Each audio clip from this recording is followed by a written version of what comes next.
And that's because my frenemy controls a Dogman. Go away, kid. Welcome. You're in time for our 2-hour all Dogman special. Sit back and let us tell you some of the strangest tales ever told. Explain them.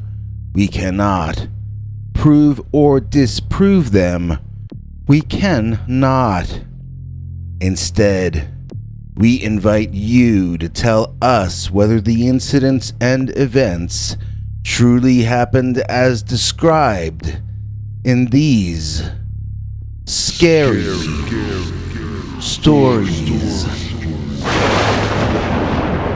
My frenemy controls a Dogman.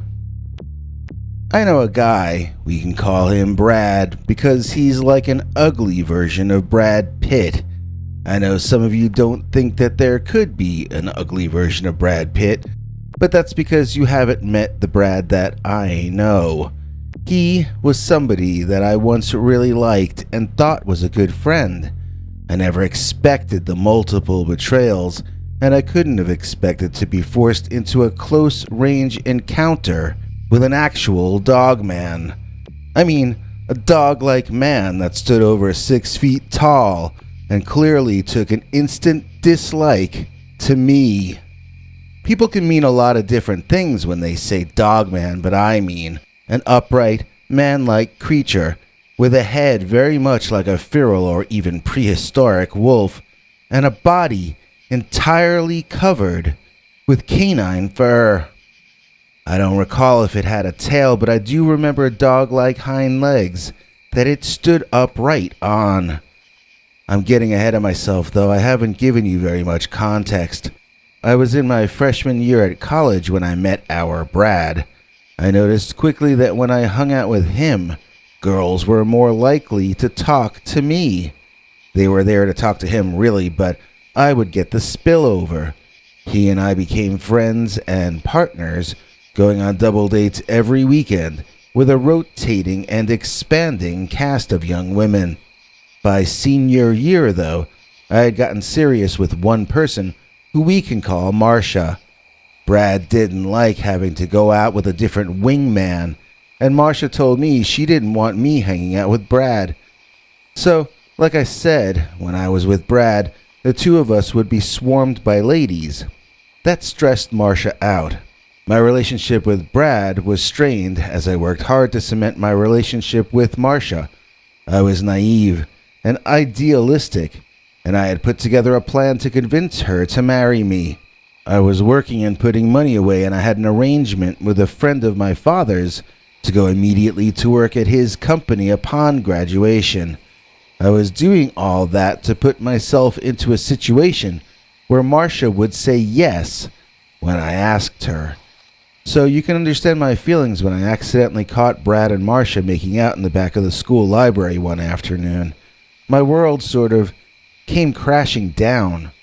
Everything I had worked for became pointless to me, and I felt bitter and vengeful. There were things that I knew about Brad, things that only a best friend would know, things that could ruin his life before it had even started, things that I will not even begin to describe to you, things that should have prevented him from stealing the woman I had wanted to marry. When I had the chance to get Brad alone, I told him that I was going to go public with everything I had on him. If he could ruin my life, I could ruin his. He just laughed at me, though, and he told me that he did me a favor. Imagine if I had invested in an engagement ring and gotten married and had a kid, and then found out how easy it was for another guy to lure her away. I hated him for saying that, but he was making sense to me. So, when he put his arm around me and suggested we go for a walk in the woods to reconnect, I didn't suspect anything was wrong or off-kilter at all. I was in a lot of emotional pain, and Brad was one of the only friends I had left. He brought me out of the campus to the woods beyond. It was a place we used to bring girls to make out because, even though it was close to campus, It was very quiet, and nobody else ever went there. So I was blabbing about feelings and nonsense like that, and Brad was looking around in a weird way. Sometimes he would whistle this weird sharp sound that kind of hurt my ears. As the sun started to go down, and I was weeping about my lost love to the guy who stole her, some foliage parted in the distance. I looked, and I saw the creature I described to you earlier. I saw an actual wolf-headed, dark gray dogman. Stunned, I looked to Brad to tell him to run, but for some reason, Brad wasn't scared like I was. In fact, Brad kind of looked like he was smiling. No, smirking might be a better word. He had a smug expression on his face, looking at the dogman. Then, he turned his eyes to gaze at me, and his grin became much wider. Backing a few steps away from me, he signaled to the dogman with a sound something like, "Sick 'em," and then he laughed. Nauseatingly and impossibly quickly, the creature was upon me, and I stumbled back, landing on my butt. I had my hands in front of my face as the monster man snapped at me, growling and drooling like it had lost its mind. I screamed and cried and closed my eyes, expecting the end to come any time. I hoped this was the kind of dogman that would do the job quickly, not one that would play with its food. After some time had passed, I noticed that I was still alive and in one piece, so I opened my eyes again, and I found Brad standing over me instead of the beast. He pulled me up roughly and held me close. Quietly, he told me that if I ever went public about him with anything, he would take his dog Fido and visit my family one night. I understood the implications, and he let me go. I couldn't see the dogman anywhere as he walked off, but I wasn't sure he was gone, so I ran back to my dorm room. This was a more than surprising development on so many levels, and I kind of kept a low profile for some time after that, focusing on my schoolwork and avoiding people as much as I could. One night, though, my mind kept going back to the rage I felt inside for Brad and how he had taken Marcia from me. I began formulating a plan for how I could take Brad down and still protect myself from the dogman.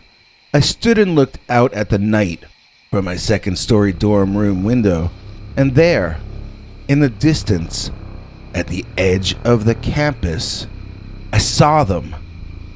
There were two figures there. One was definitely Brad. I recognized him from the colors on his jacket, which was a very unique one, especially on that campus. The figure standing next to him was even more iconic. That was the dogman, the same dogman, the one Brad had referred to as Fido. They were too far away from me to be sure, but it certainly looked as though they were looking right back at me. When they simultaneously began walking toward my dorm, I dropped to the floor under the window, my heart beating a million beats a second in a complete panic. Somehow, they had heard what I was thinking. Somehow, they knew of my plan that I had been hatching, and now they were going to walk right across campus, in front of everyone apparently, and come to get me. Once again, I thought I was a goner, and I felt a wave of acceptance come over me. Why even run and hide? I went to bed. I turned out the light, and I pulled the covers up over my head. In short, I gave up.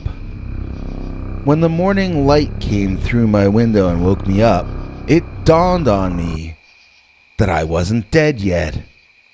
Maybe Brad and his pet dogman weren't heading toward me at all the previous night. Maybe that was just a random thing I had seen. Maybe they weren't actually looking at me in the first place. Maybe. All I know is that when I thought they were coming for me, it was the worst feeling of my entire life. It wasn't exciting like in a movie. It didn't make me want to get into a car chase. It just made me feel bad. I woke up with a headache. It was an unpleasant experience. Some people have the luxury of wondering whether these things could have actually happened, but I have to live with it. I can't explain it. How does Brad have control over a dogman? What is a dogman? Who is Brad? I have a whole lot of questions, but I'm way too chicken to put my butt on the line trying to find out any answers. I'm just hoping I can finish college, get that job I've been promised, and that Brad is too busy having his adventures to ever think about me ever again. I have to admit, though, I'm worried about my future. What if Brad isn't happy with me staying silent about him? What if he chooses to blackmail me for money or favors by threatening me or those I love with the dogman? Would I be placing my family, my coworkers, and any possible future love interests in the path of danger simply by living my life? How can a person order a dogman around like that?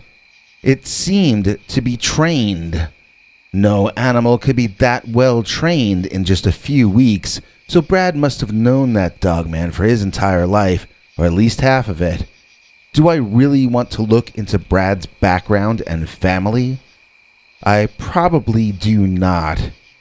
I would say that, as curious as I am about the answers to these riddles, my best path forward might be to just avoid these topics and hope that our lives move in opposite directions from here on out.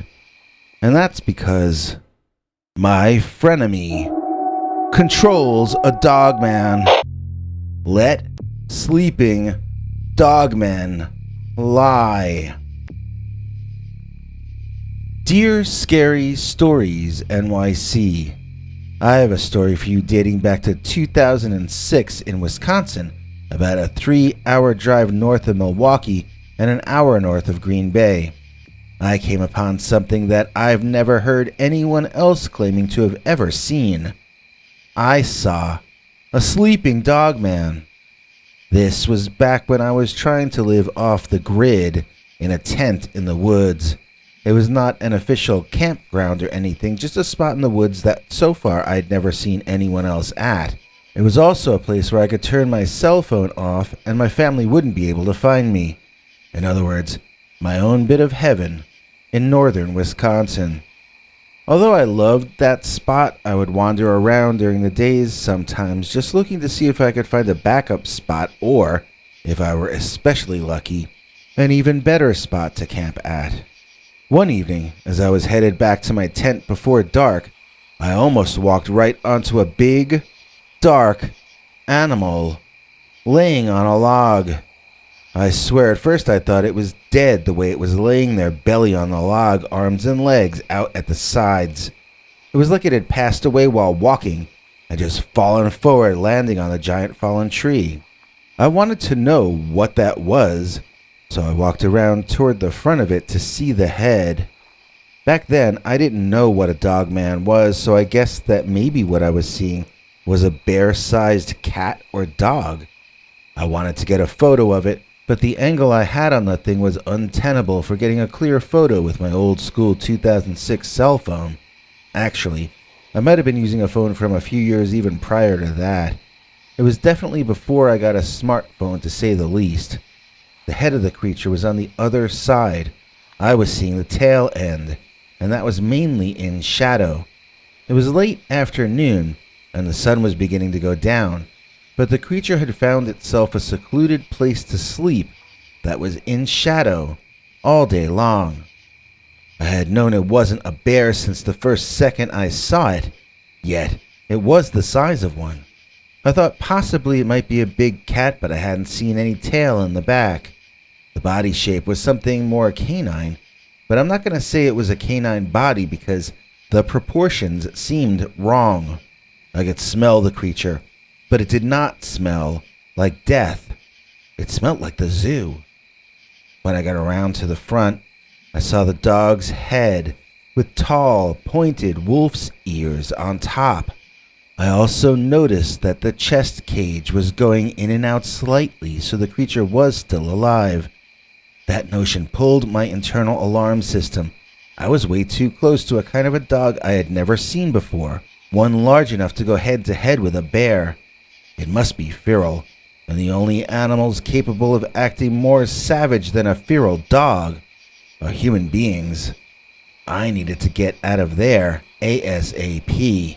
Stepping backward in a panicked state, I of course tripped and fell flat on my face as though I were a doomed girl in a low-budget horror movie. Besides being extremely painful and taking me a good 20 seconds to recover from, the noise of my fall also awoke the oversized canine, who immediately began barking at me loudly and angrily. After achieving the feat of standing up again, I turned to try to calm the dog down. Don't act scared, I told myself in my mind. Don't act scared. I looked to where the dog had been, but I saw only its legs.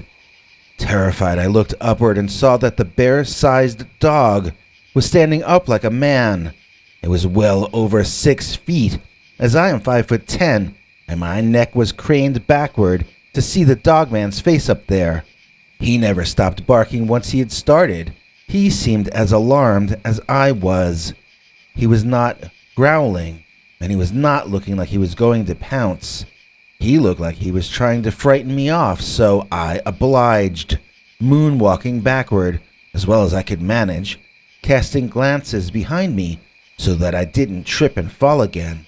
I kept my eye on that big dog as much as I could manage, although I made certain not to look him in the eye. At some point, I was close to another wood line, and I risked turning around and exiting into that batch of trees. I didn't run, but I did walk briskly. I didn't look behind, but I listened as the barking got quieter. Go back to sleep, Fido, I thought in my head. Please, Fido, please go back to sleep. And I guess that's what he must have done, because I didn't hear him coming after me, and soon I was back at my camp. I was so shaken up that I started to pack my stuff and get ready to go home. After I calmed down a bit, I unpacked everything again. I mean, sure, the dogman had given me the fright of my life, but that didn't mean I should go home to that family of mine. I mean, it would take more than a man-eating mythical beast to make me want to do that. I guess that you could say I learned my lesson on that evening. Always remember, and never forget, it's always much wiser to let sleeping dogmen lie. The Gresham, Wisconsin Dogman. Dear Scary Stories NYC.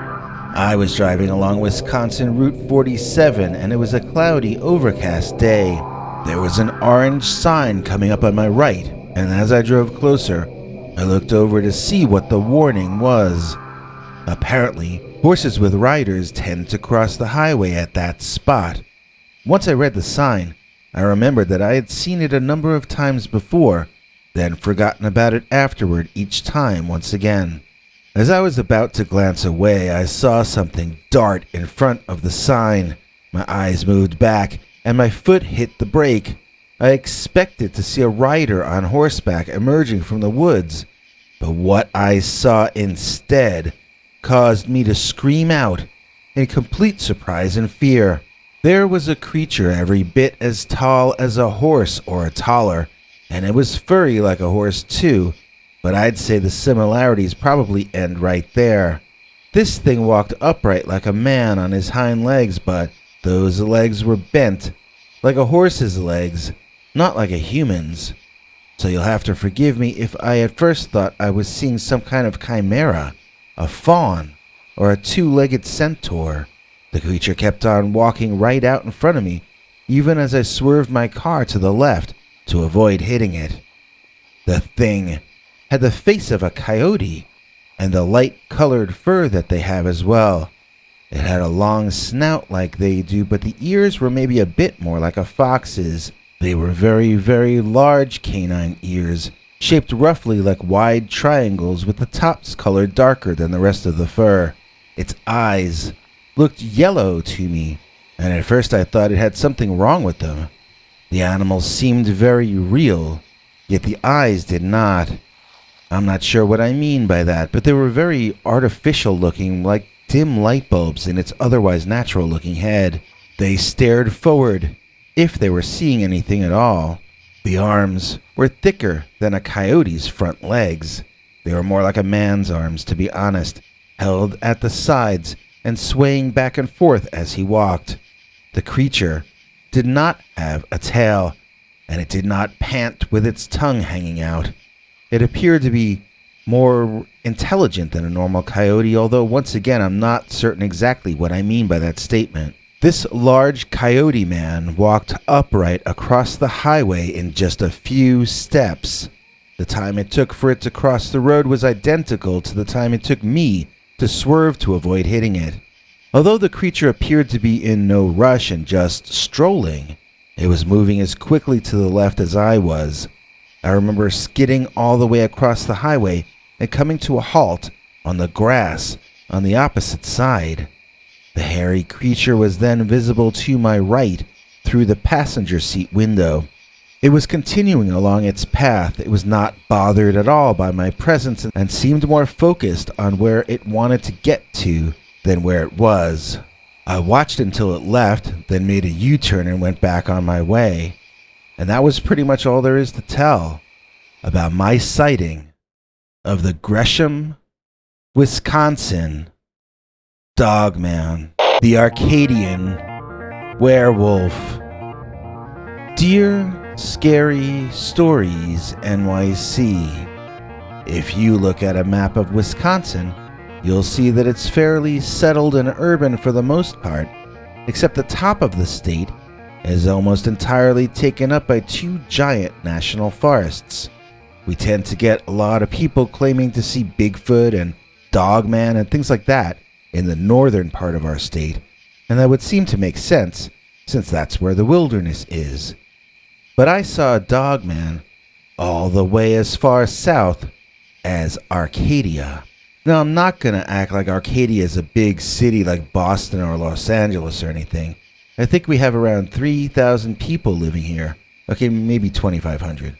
But still, we're the largest city in Trumpereau County. We're proud of our country here, and we've got the largest Veterans Memorial Park outside of Washington, D.C. Louise Erickson, all-star from the All-American Girls Baseball League, was from Arcadia. We're anything but the wilderness here. In fairness, however, I should mention that we're about 20 miles north of the Trumpereau National Wildlife Refuge, and we do have a lot of natural land surrounding us still. I couldn't imagine a group of dogmen living in Arcadia, but I could imagine them wandering through as they roamed from area to area in search of sustenance. Most predators will occupy miles and miles of territory at various points during the year. As I would imagine Dogman would have to be a meat eater, it would need to go where there was food.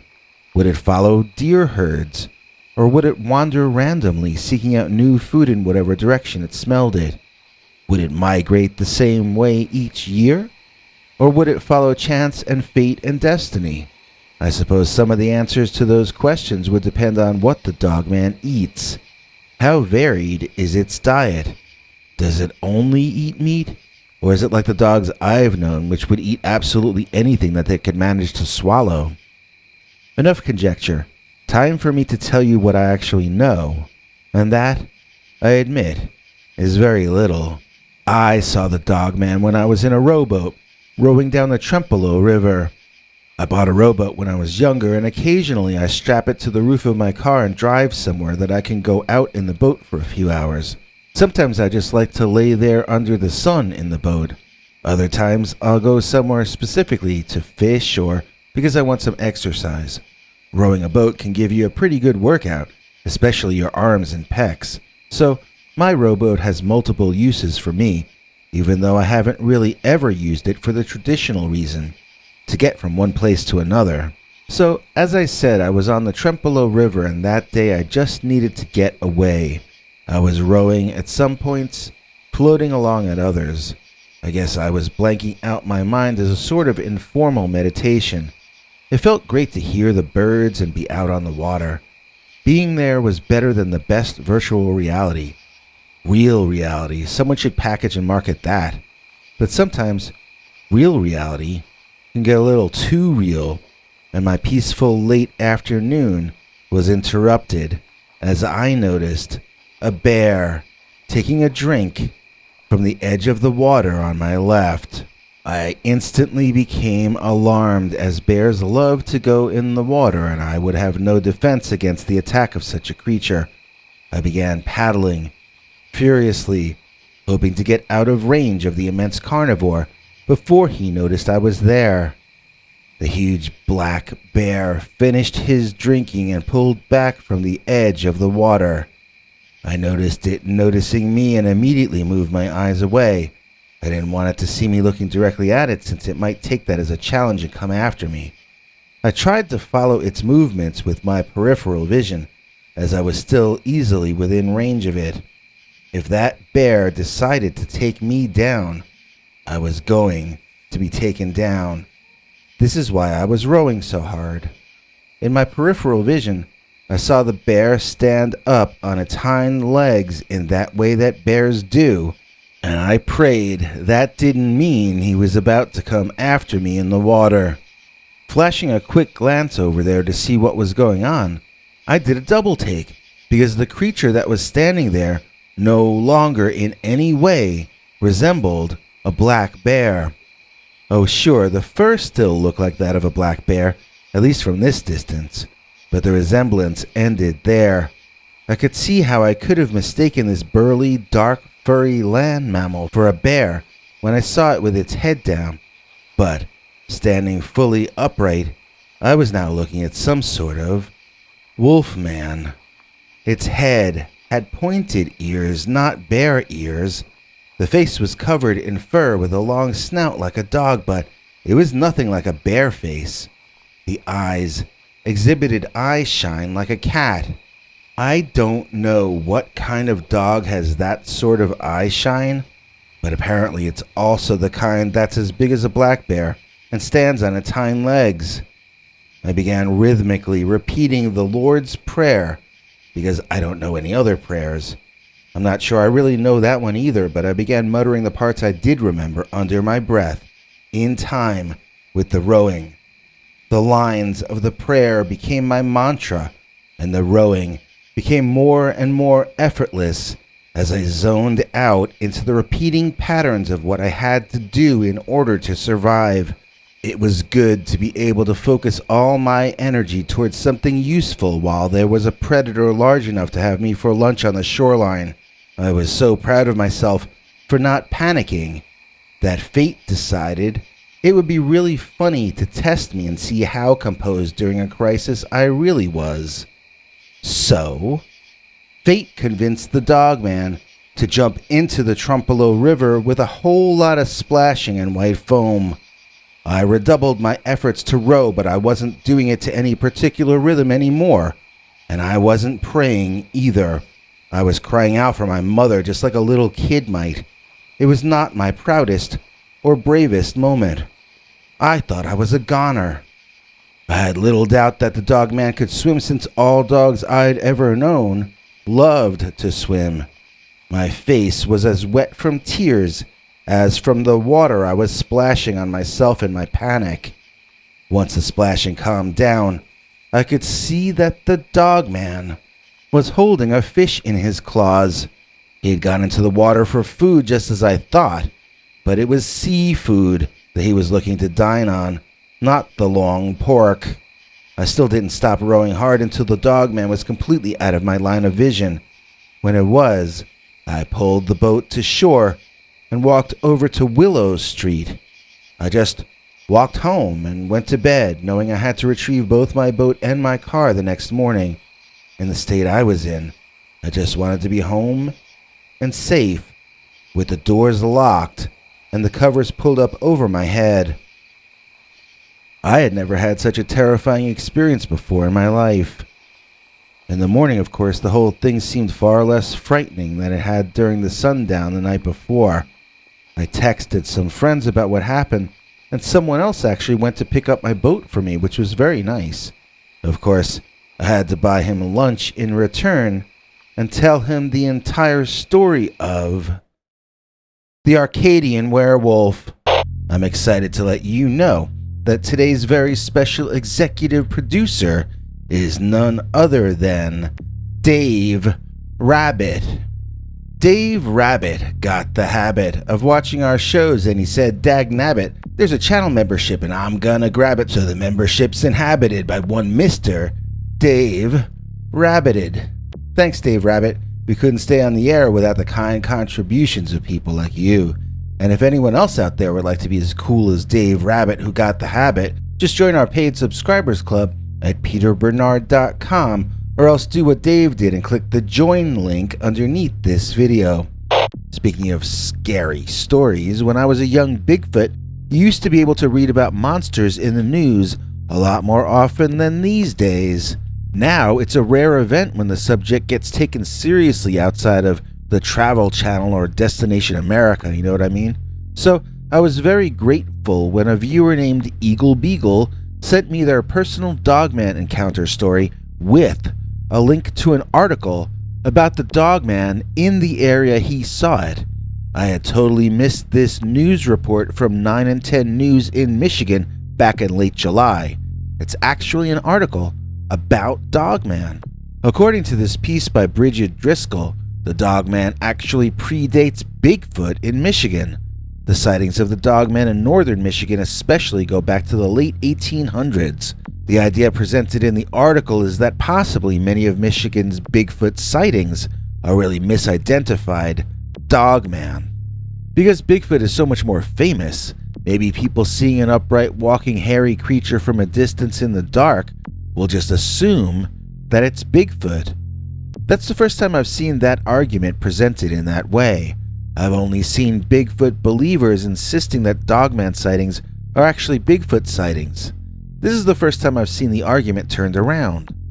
I don't want to talk too much more about this article because it's explained in some detail within the story itself. Eagle Beagle, probably not his real name, uses the news report to help attempt to validate his own experiences. Now, I've taken what he gave me and expanded it into a story as we always do, but Eagle Beagle supervised this and had final approval of what I'm about to read to you. I will read it as though it were written by him, but for the sake of clarity, I'm telling you that we collaborated on the following narrative, and we jointly decided to call it Dogman in the News. Dear Scary Stories NYC, I know you get a lot of Dogman stories from Michigan, but please read mine all the way through because I think it's different than most of the others. With my sighting, I thought I was seeing a Sasquatch until the very end of the experience. It was the way I realized it was not a Bigfoot that made the most impact on me personally. I could not have fabricated or imagined that this was a Dogman since I didn't know what a Dogman was, and I thought I was seeing a Bigfoot. I'll explain it from the beginning, and I hope you can appreciate how hard I was struck by this when it happened. I went camping just last week with my wife in northern Michigan. There are a number of official campsites around Pickerel Lake up there, but my wife and I are experienced campers, plus we're as frugal as the day is long. I'm not sure how many of them are open or what the situation is, but we decided to camp near Pickerel Lake, but, not pay anyone for it. We just found a good hiding spot for our car, then we hiked into the woods to the east of the lake. We enjoy solitude, and the idea of going camping where there are a whole lot of other people all around has no appeal to us at all. We might as well stay home in our apartment building if we want to be social. Camping, for us, is our chance to get away from it all. My wife is a big fan of Bigfoot. She likes Bigfoot TV specials, Bigfoot TV series, Bigfoot knickknacks, Bigfoot movies, and if Bigfoot comes on a TV commercial, any version of Bigfoot, I have to shut up so she can hear what Bigfoot is advertising. She even buys Dr. Squatch soap. I mean it, she is a true fan. She is not a researcher, she is not a Bigfoot hunter, although she's a fan of some Bigfoot hunters. For instance, my wife is the proud owner of an autographed photo of Bobo. All that having been said, I'm never 100% sure if she really thinks Bigfoot actually exists. I think the fascination for her is that it's still in the maybe state. If Bigfoot came out of the closet tomorrow and ran for governor, she might get bored with him really quickly. But since she isn't sure if he's really out there or not, he holds an extra fascination for her. When we go camping, she always jokes around that Bigfoot is out there, watching us. She doesn't ever do tree knockings or Bigfoot whoops, though. Maybe she never really wanted to find out for herself. Maybe she wanted to keep it a mystery. I don't want to make too much out of my wife's Bigfoot fixation, since she didn't even see the monster that I saw. My point in explaining that part of the backstory is that her constant chatter about Bigfoot, whether joking or serious, put the idea of Sasquatch into my mind. When the next thing I'm about to tell you happened, I think it was because of my wife that I thought I was seeing Bigfoot. So here's what actually happened. My wife left some of her medications that she needs to take in her bag in the car. She was about to make the trip back there in the dark to retrieve them, and she asked me for the car keys. I reminded her that she had them in her pocket, but then I borrowed them from her to go get the stuff for her. I don't want my wife wandering off into the dark alone in the forest.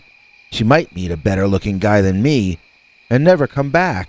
So, as I was wasting time white-knighting for a woman I was already married to, I was actually thinking about the Bigfoot. I was also worried I'd accidentally step on a sleeping drunk who was crazy and fully armed, and I was worried about snakes falling out of the trees on me, which I don't think happens in northern Michigan, and I was thinking about space aliens abducting me. You know, all the normal things everybody worries about. But honestly, my wife had gotten me keyed up to worry about Bigfoot, and so I was especially worried about that. The forest was quiet and still, though, and I made it to where we had hidden the car without anything of note taking place. While we were driving there, my wife had seen a row of tall bushes with a wide enough space behind them that she could park the car and it wouldn't be very visible from the highway. As I reached our vehicle and was about to pull the keys out of my pocket, I caught sight of a large silhouette standing near the road, and I ducked down behind the car instead. This was exactly why I didn't let my wife make the trip. Who knows who you're gonna encounter in the middle of nowhere, in the middle of the night. After I got the nerve, I popped up just enough to peek out at whoever that was over there. Although I had initially thought they were facing in my direction, I could now see that I was viewing the back of an incredibly tall and dark figure standing in shadow about 8 or 10 feet to the left of the highway. He appeared to be looking down the road away from me for something. I don't know what. It was pretty hard to make out any other details than that, so I just kept watching. I figured he couldn't stand there all night. He would eventually move on in one direction or another, and when he did, I would then grab my wife's stuff and head back to the tent. Until then, I didn't want to risk jangling the car keys and alerting the big guy to where I was. After what seemed like an eternity, the silhouetted figure took a few very casual steps forward in the tall grass near the highway, walking out of shadow and into the outer range of one of the streetlights. My eyes and brain got into a series of arguments with each other as to what we were actually seeing. My eyes said it looked like the guy had no shirt on, yet was covered in thick, dark fur. My brain said, no, he must be wearing a mohair sweater. It went on like that for a while, with me in denial about what was shuffling along over there, facing away from me, looking down the highway into the distance. He wasn't wearing hairy pants either. He wasn't wearing anything at all. He was just covered in fur. He was an animal. Yet, he was upright. The silhouette was not one of a bear. The legs were too long proportionally. Could I be witnessing an actual Sasquatch? An American Yeti? My heart jumped in my chest, and I looked at the forest, wondering if I should go try to get my wife to come back here and see this Bigfoot before he left the scene. But if I did that, I might risk alerting the creature to my presence. No matter how many times my wife tells me that Bigfoot is a vegan, and Bigfoot is our friend, and Bigfoot is a shy and retiring person, and so forth, I was looking at something big and hairy and over 7 feet tall from my wild guesstimation. It looked 8 feet tall, really, but that just sounds impossible, so let's just say 7. I felt a couple or 3 different kinds of panic. Would something bad happen to me? Would I faint if the Bigfoot looked my way? Would I wet myself? I couldn't be sure I would answer that question, no. I was also torn inside, knowing my wife was going to resent me for the rest of our marriage if I saw a Bigfoot and didn't come get her to see it. I was already thinking that if I survived this experience, I wouldn't tell her about it at all. Jealousy can destroy even the best marriages. It doesn't really matter if it's jealousy about romance or about who got to see Bigfoot first. Jealousy is jealousy. Then, the creature made a huffing sound not unlike the kind a gorilla can sometimes make, and it shifted its position, clearly losing interest in whatever it was waiting for. That's when the moment happened that completely changed my life and shocked me to the core. The creature turned to look down the road in my direction, as though looking both ways before crossing. When it did, I could see its profile, then a front view, then its profile again, then it began marching across the road. But instead of an ape-like or Bigfoot-like face, the creature's head was much more like a dog head, or that of a wolf. It had a very long snout that ended in a canine nose. It had ears on top of its head, dog ears, not human or ape ears on the sides of the skull. When it walked out of the grass and onto the blacktop, I could see that it did not have big feet at all. It had big paws. This was an upright walking wolf. It wasn't a Bigfoot at all. The thing took 3 bipedal steps, and then it was in the forest. I couldn't see it any longer, and I couldn't even hear it going through those woods. That's how graceful and silent that thing maneuvered through nature. I got in and out of that car, grabbing my wife's stuff, locking up, and running back through the trees to our camp in record time. I had planned on not telling my wife anything about what happened, but halfway back there I began weeping openly. She could tell something was wrong, and I poured the whole story out to her in a pathetic fashion. I was so relieved to be back in the tent, but I wondered aloud if there were any more of those things out there in the night. All of a sudden, the more crowded official campgrounds seemed more appealing than they ever had before. My wife and I only moved to Michigan about 3.5 years ago. We hadn't ever heard about the Michigan Dogman before this happened to me.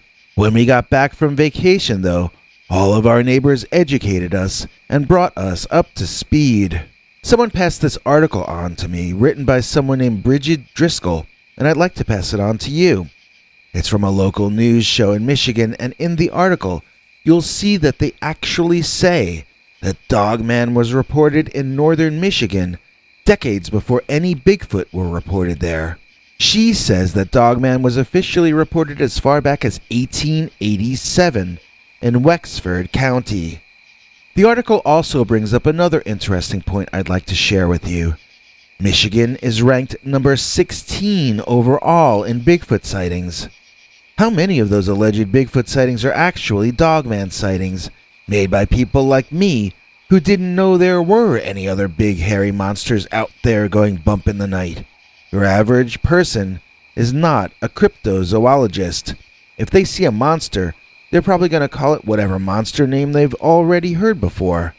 If more people have heard of Bigfoot, he's likely going to be reported more than, say, a hodag or a pukwudgie.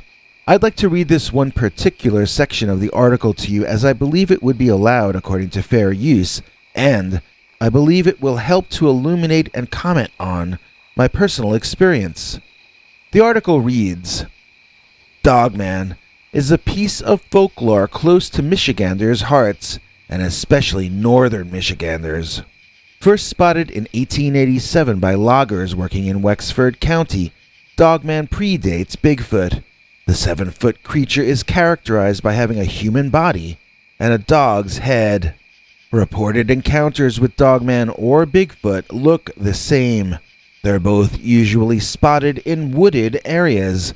The person who sees them is usually alone, and both creatures seem to have a fair amount of speed and agility. Bigfoot could be anywhere between 6'6" and 10 feet tall, with hair covering his entire body and a sagittal crest head shape similar to an ape. There's no doubt that the two creatures look fairly different, and if someone was unaware of the local legend, they could easily report a sighting of a strange creature as Bigfoot instead. Huh? I don't get that last part. Maybe she means they look fairly similar instead of fairly different. At any rate, Ms. Driscoll's point is well taken. If I had left the scene any earlier than I did, I would to this day be convinced that I had seen a Bigfoot, when in fact I never did. I would have felt guilty and I might have damaged my marriage, all because of a misperception and an assumption. I realized we humans jump to conclusions based on scant evidence, because most of the time our guesses are correct. Usually, you really are seeing what you think you're seeing. It's just that every once in a while, life throws you a curveball, and that Bigfoot turns out to be a Dogman. As I told my wife I was going to write this down for you, she actually asked me if I wasn't sure I saw a Bigfoot. She concedes the possibility that Bigfoot might exist, even if she still isn't 100% sure. The idea of a real-life werewolf, though, that she finds a little far-fetched. Oh, fetch, I just made a joke. So, it's kind of funny. I was afraid my wife would be unhappy if I saw a Bigfoot. I was relieved in that sense to be able to report a werewolf sighting instead. Then, after all that, she wishes I hadn't seen a Dogman but a Bigfoot after all. Makes me wonder how much of what actually happens in life matters, and how many of our decisions are actually based on our own misinterpretations of what is actually going on. Actually. Maybe no matter what the monster was that I saw, it was going to make my wife unhappy. On the other hand, maybe she wouldn't have been jealous at all if I had seen an American Yeti. Who's to say? At any rate, I showed her the same article I showed you to prove to her that Dogman has been something people thought was real in northern Michigan since before the invention of the automobile. After reading it, she mainly only talked about the typos. She was trying to act dismissive. I hope she leaves me alone about it, though. I didn't ask to see a Dogman. I thought it was a Bigfoot. I was convinced that's what it was. But the legs were wrong. The face and jaws and snout were wrong. The ears were wrong. And they were wrong for a bear, too. I've tried to talk myself out of it. I've tried to convince myself that it was really this or that, but at the end of my thinking about it each time, I come back to acceptance of what is real. And what is real is that I saw a genuine North American, upright, walking canid, or Dogman. And I've had my feelings validated by the 9 and 10 news after I saw Dogman in the news. So I hope you join me in welcoming back today's executive producer, Bash Johnson. He's a man called Big Bash Johnson, knows more about the Dogman than all of Wisconsin. He got moves so fast he'll give you whiplash, 'cause to you he's Mr. Johnson, his first name Bash. Thank you, Bash Johnson. We couldn't keep the show going without the help of cool people like you. Mr. J gets to see our secret uncensored stories that come out each Sunday night, each of them far too wild to run on this channel. You can too, by becoming a channel member or a paid subscriber. Just click the join link below and gain access to over 10 hours of secret, scary, uncensored stories. The St. Bernard Dogman. Dear Scary Stories NYC, I have a Dogman story that I know your Peter Bernard will be interested in, since it took place in a town called St. Bernard. It's a small community, St. Bernard is, in Ohio, just a bit north of Cincinnati. If you look at the place on a map, you'll probably conclude that a Dogman couldn't have been there because it's too suburban and settled, and the areas around it are as well. While that is essentially so, it's not like we're in New York City or anything. We do have nature around here, and in fact, there is a natural area right next door to where we had our Dogman sighting. You see, we were in St. Mary's Cemetery when we witnessed the Dogman. St. Mary's is right on the very edge of town, you see, and just past the edge of St. Bernard is Avon Woods and the Avon Woods Nature Center. And no, I'm not trying to assert that there is a large carnivorous predator living in the Avon Woods. I'm saying that there is a large, intelligent carnivorous predator that moves from forest to forest as it keeps moving in search of food. I'm saying that it may sometimes pass through the Avon Woods if that's the way the wind blows in that particular year or season. But before I get too deep into my theories and my attempts to explain what I saw, let me tell you what it is that I did see. My sister and I used to go every year to the grave of our aunt who had left us money when she passed. We actually had loved her in life and genuinely missed her, but we also knew that the amount she had left us was going to ensure we wouldn't starve until we were at least 30. When you're in your early 20s, being given room to experiment and fail is a great gift, and we both knew that. Besides, our aunt was great at getting you to feel guilty, and leaving us that money made us feel very guilty. So, it was the anniversary of her birthday, and we went to lay flowers on her grave. This was back in, I guess, the later 1980s, and I remember we were both wearing pastels. I hated dressing like that. You could tell that my sister chose the outfit for me. She wanted me presentable for our aunt. We were both convinced she was watching our every move from beyond the grave, or at least that she would be if she could manage to pull the right strings in the afterlife. I had argued with my sister that if I had to wear a suit, why not a cool-looking black one like Hot Rod Serling? I didn't want to wear Easter colors. I forget what her answer was to that, but I remember she told me nobody would wear black at a cemetery unless they were going to a funeral. So, when we were finally there at the cemetery on that hot, dark, overcast summer day, I made a point of mentioning it to her each time we passed someone wearing black. Look, that guy's wearing black. That lady's black dress really suits her, don't you think? And so on. It bothered my sister, and she was acting like she had no sense of humor, which only caused me to tease her more. I started to do lines from the beginning of Night of the Living Dead. They're coming to get you, Barbara. And like that. She wouldn't lighten up, and neither would the skies. It was almost like night out there in the middle of the day, but there still hadn't been any rain. We were just beginning to hear low thunder rumbling very far off in the distance when we found the grave and paid our respects.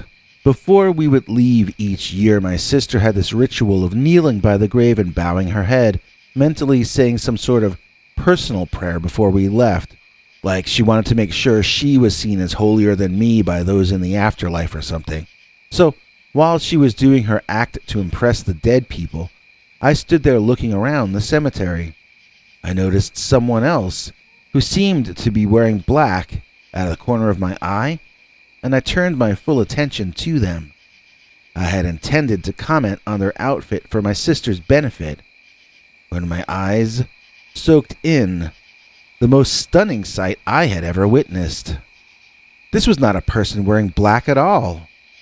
This was a dog-like figure, standing bipedally and leaning on a statue over a grave, looking at it. Its eyes glowed brightly, like lights, but the rest of the thing was just pitch black, absolutely black, like a shadow existing in 3 dimensions. I wasn't sure if I meant that literally at the time or if the odd lighting of the oncoming storm was just making it seem extra dark. It felt like I was witnessing a living thing that absorbed light instead of reflecting it. I began randomly walking toward it, leaving my sister to her prayers. Actually, I was leaving the entire world behind as I wandered in the direction of that creature. There was only curiosity for me in that moment, and it needed to be fed like an insatiable hunger. I walked around the back of the man-like dog, viewing it in 3 dimensions as I did so. It appeared to really be there, and the image of it changed as my perspective changed, just as it would and should. It was not a shadow. It existed in 3 dimensions, like I said, yet it was impossibly dark. I was utterly mesmerized and in awe, not knowing exactly what that was over there. My reverie was broken when my sister screamed loudly in a shrill fashion, like an ice pick being jabbed in my left ear. I looked over at her, and so did the creature made out of darkness. She was pointing at it, and she shouted, "Dogman!" Is that what I'd been looking at? Dogman? I had never gotten that far in my thinking about it. I was still gathering information to form an opinion with. My sister already had her answer, though, and she was shouting it at the top of her lungs. Maybe that Dogman was afraid she was going to ask for his autograph or something, because he took off running faster than an Olympic decathlon winner in the direction of that natural area I told you about earlier. He ran on his hind legs, and that's how I knew she was right. That had to have been a Dogman.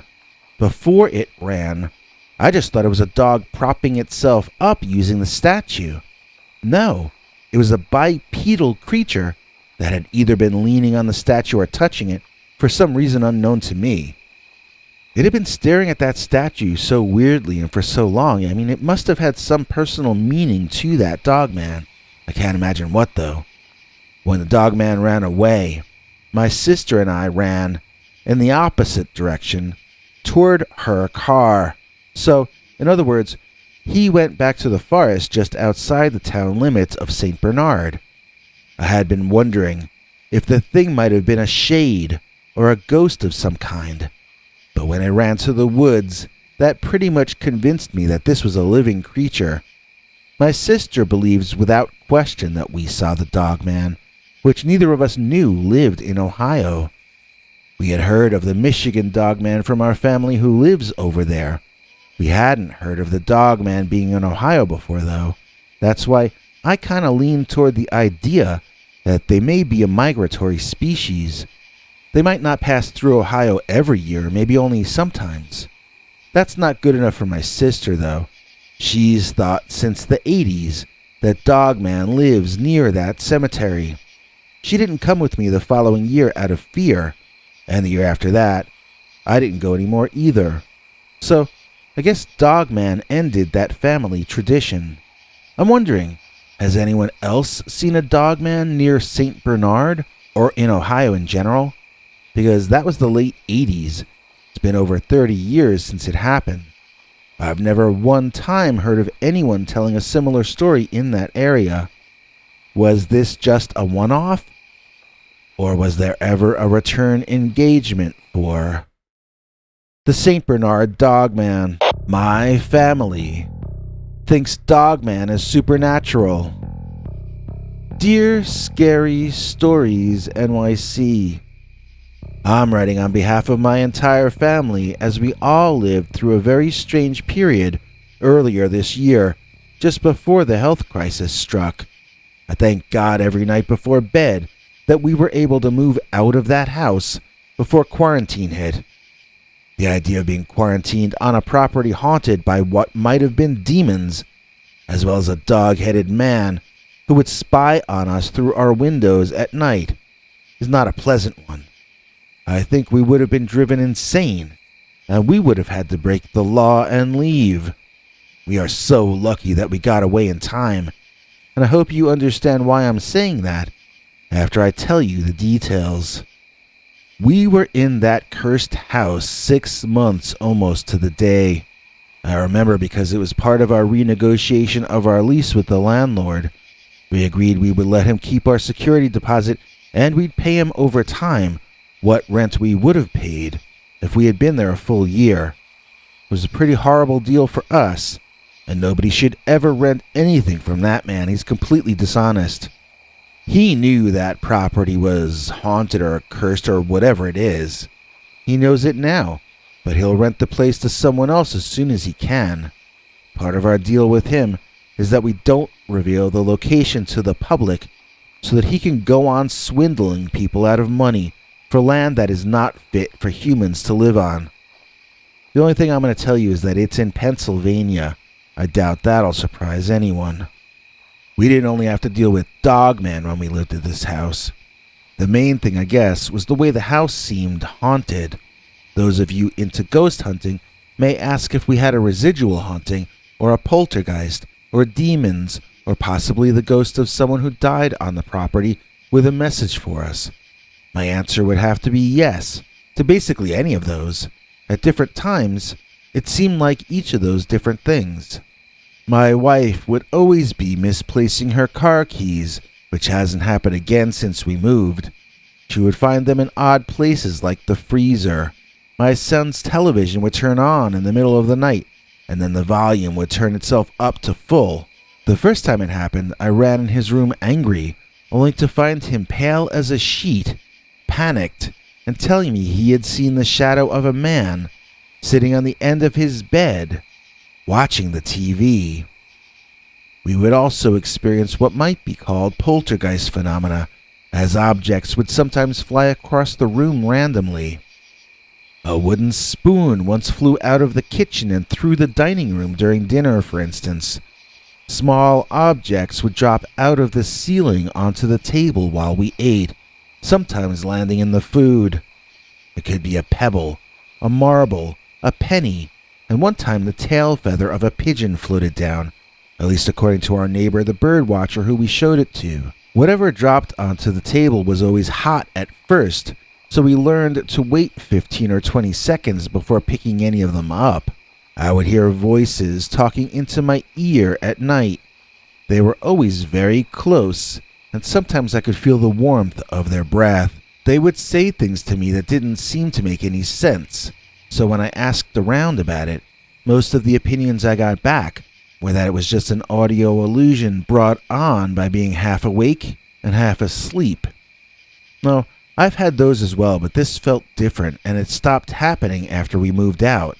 That's why I include it on the list of strange things about living in that house. I'm going to have to explain a little about the layout of the property, but I can't get too detailed for reasons I've already mentioned. We had 5 acres of land, most of it former farmland that had reverted to forest over the decades that the landlord has been renting it to fools like myself. We thought it would be the height of luxury to have our own forest, especially for the price we were paying in rent. We thought we were going to be so happy there. One side of the property butts up on an old cemetery, and there's another smaller family cemetery in the woods on our land. That ought to satisfy those who think that odd occurrences such as I've described here are always the result of spirits of the deceased. Now, I'm not sure that's true, but I do think that somehow the graveyards, having been there for so long, does somehow in some way have something to do with why that is such a completely weird place. I'm shuddering just thinking about the area, and maybe that's the answer. Maybe cemeteries attract these kinds of entities or spirits because we humans are afraid and unnerved by them. Maybe it's actually our fear that makes graveyards haunted, not the remaining consciousness of our lost loved ones.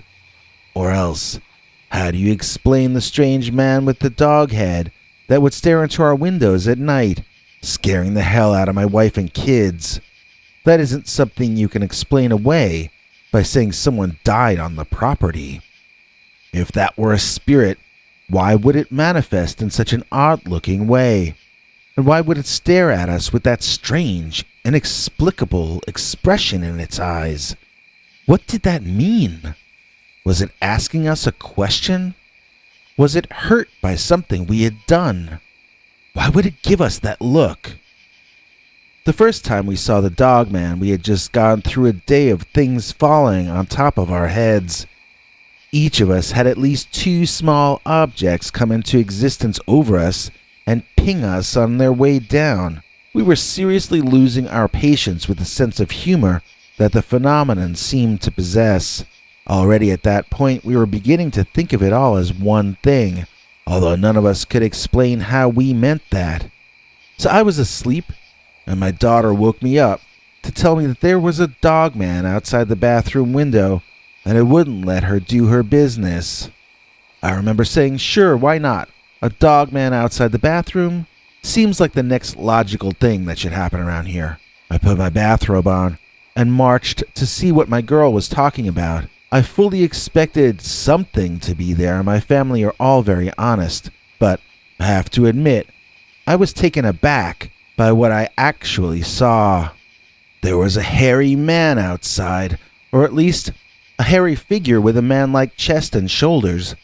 I couldn't see it much below that. It had the head of some kind of a collie mix. Black and white fur, messy all over, and that eye gunk that dogs get sometimes. The hair came a little longer around the mouth, giving the creature a bit of a look as though it had a mustache. I almost screamed, but my little daughter had not screamed when she saw it, so how could I? Channeling my fear into anger, I banged on the wall hard and shouted at the Dogman to leave. It gave me that look for the first time, that look that I can't interpret. I feel guilty somehow because of that look, but I can't tell you why. From that night on, we moved both our kids upstairs and let them use our bathroom. I never liked the idea of them being on a separate floor from us during the night anyway. Especially not down on the ground floor, because if a robber is going to break in, it's most likely going to be on the ground floor.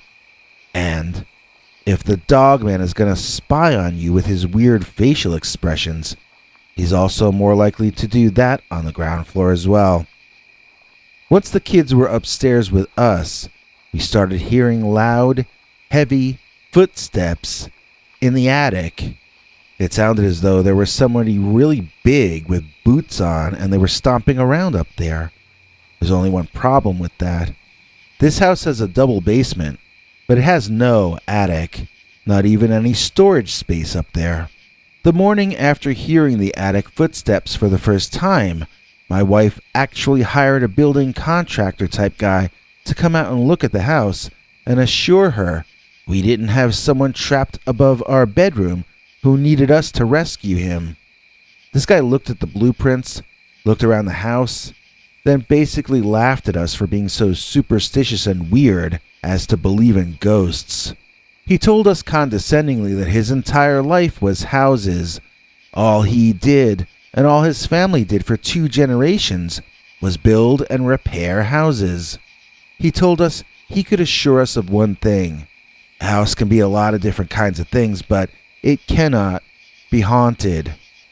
We accepted his advice as gracefully as we could, but after he left, my wife and I let each other know what we felt about that smug dude and what he had said. I doubt he would have lasted 2 weeks in our house. Some people are so judgmental, but they've got no idea what they're talking about. As I had mentioned, we got out of there just before the virus hit, and we couldn't be happier about it. We live in what would normally be a more crowded area than where we moved from, but it's not very crowded right now. Still, it's more settled and we can walk to stores. It's not as spooky for one thing. No cemeteries nearby for another. My wife hasn't lost her keys. We haven't had things drop on our heads. My son's TV stays off at night. So, the Dogman, to us, seemed to be one part of this entire whole. All of the odd things around us seemed to somehow be tied together. And that's why my family thinks Dogman is supernatural. J. Lawrence.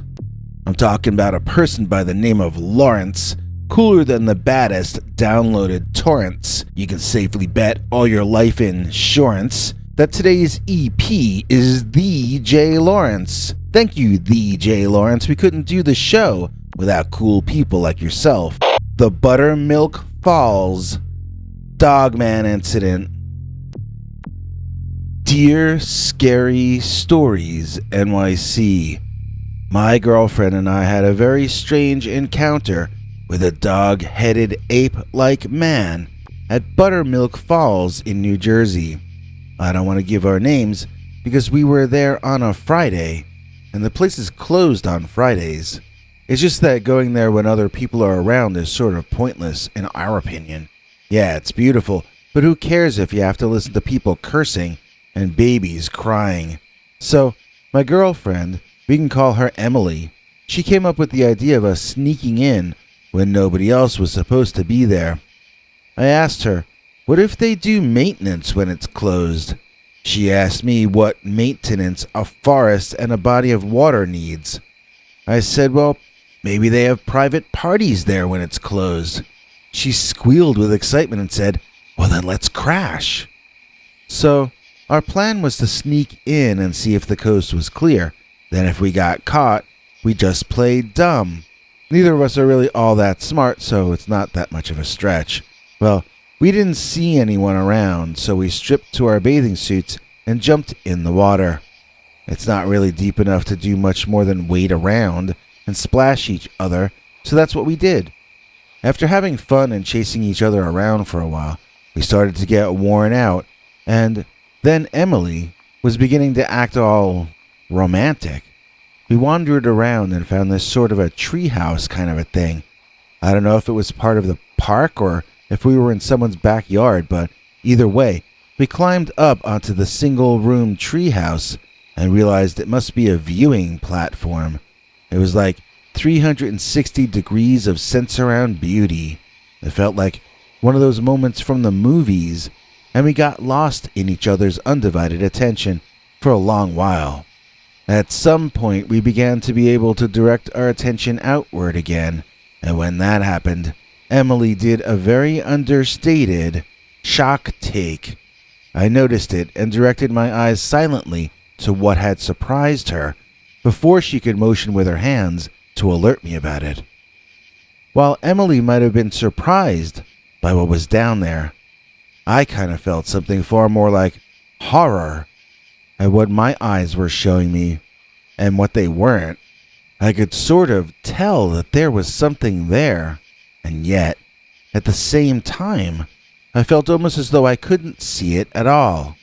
It's hard to explain because I'm not saying it was camouflaged, at least not exactly. It was just somehow not something I noticed until I noticed it. And even then, it took me a while to understand that the shapes and colors I was seeing were not part of the scene behind it. Something about the creature made me not want to notice it, yet after staring for some time in growing horror, I now could no longer unsee it. I wondered how long it had been there, not letting us notice it. I wondered then, and I still wonder now, if it knew it was doing that, or if it was a natural defense of the animal that's unconscious, like breathing or blinking your eyes. Once I understood the idea of the form, it filled itself in, and then there he was. There was a hairy man, an extremely oversized hairy, primitive man, squatting on the rocks below us and to our left. This man did not have a human head, though, not even an ape head. This caveman-looking guy down there had the head of a black dog. It had its tongue hanging out, and it was panting. It looked like it was pretty bushed and just needed to chill for a while. It didn't seem to have noticed us, or else it didn't care. It just sat there, panting, drooling, and staring forward blankly. This creature was so large that if it stood up and walked over to our viewing platform, I think it could have reached up and tickled our feet. It looked to be a giant, an impossibly tall thing. As it squatted and sat by the water, it used its front legs like we would use our arms.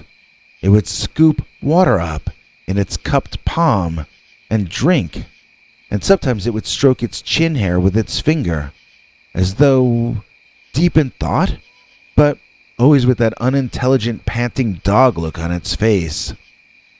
I noticed its feet, which were not like dog legs at all. They were like human feet, or at least ape feet. I have Googled about what we saw, and this apparently was not a typical Dogman from what I'm reading online. It did not have dog's legs. It had legs and feet more like a human or a chimp.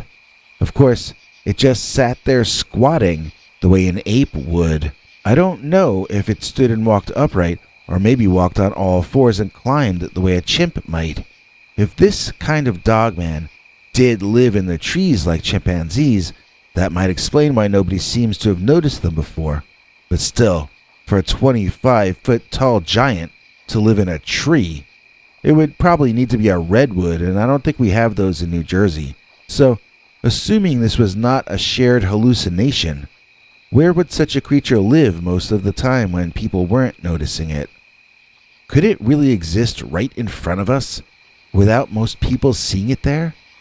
Is it there all the time, and we're just too busy doing our thing to see or hear it? Emily and I sort of tiptoed out of there like tiptoe through the meanies, and the last time I looked back, it was still sitting there, just panting and staring ahead, and that was that. Emily says the Dogman was the spirit of Buttermilk Falls, and it was warning us not to go back there when the place isn't officially open anymore. I'd like to go back anyway and see if I can notice the giant Dogman again, but I can't get anyone else to want to sneak in with me.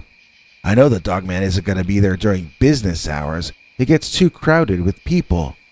So far, I'm not having any luck trying to set up a repeat of the Buttermilk Falls Dogman incident. The Mighty Joe Young Dogman. Dear Scary Stories NYC, I want to tell you a story that doesn't really have that many details in it, but I think you'll want to use it on your show anyway. My friend and I were at Buttermilk Falls, skipping rocks across the water after it was closed one night. That was where we saw a Dogman that was as large as Mighty Joe Young in that old black and white movie. It was bigger than a Bigfoot, but not like King Kong tall. I would say this was a 20 or 30 foot tall animal, or it would be if standing fully upright. We weren't supposed to be there, so I want to be anonymous. Please don't even mention my email handle. And it was really dark out, which is why we don't have any photos to share with you on Instagram. Like I said, we were off on the side of the water, and we were looking around on the ground for rocks flat enough to skip on the water. We had been doing this for a while, I guess 10 minutes or longer, just sort of passing the time in the quiet forest. I don't know if you've ever been in the woods at night. I guess it can get scary, but most of the time it's really peaceful and beautiful. So I was in the zone, competing with my friend.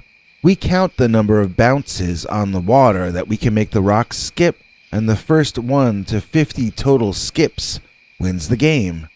Only skips that we both see count, so we will throw a few rocks, then go look for more, and wait till we're both back ready before we throw it again. We've been playing since we were really young. We grew up together, so usually we don't even talk while we play.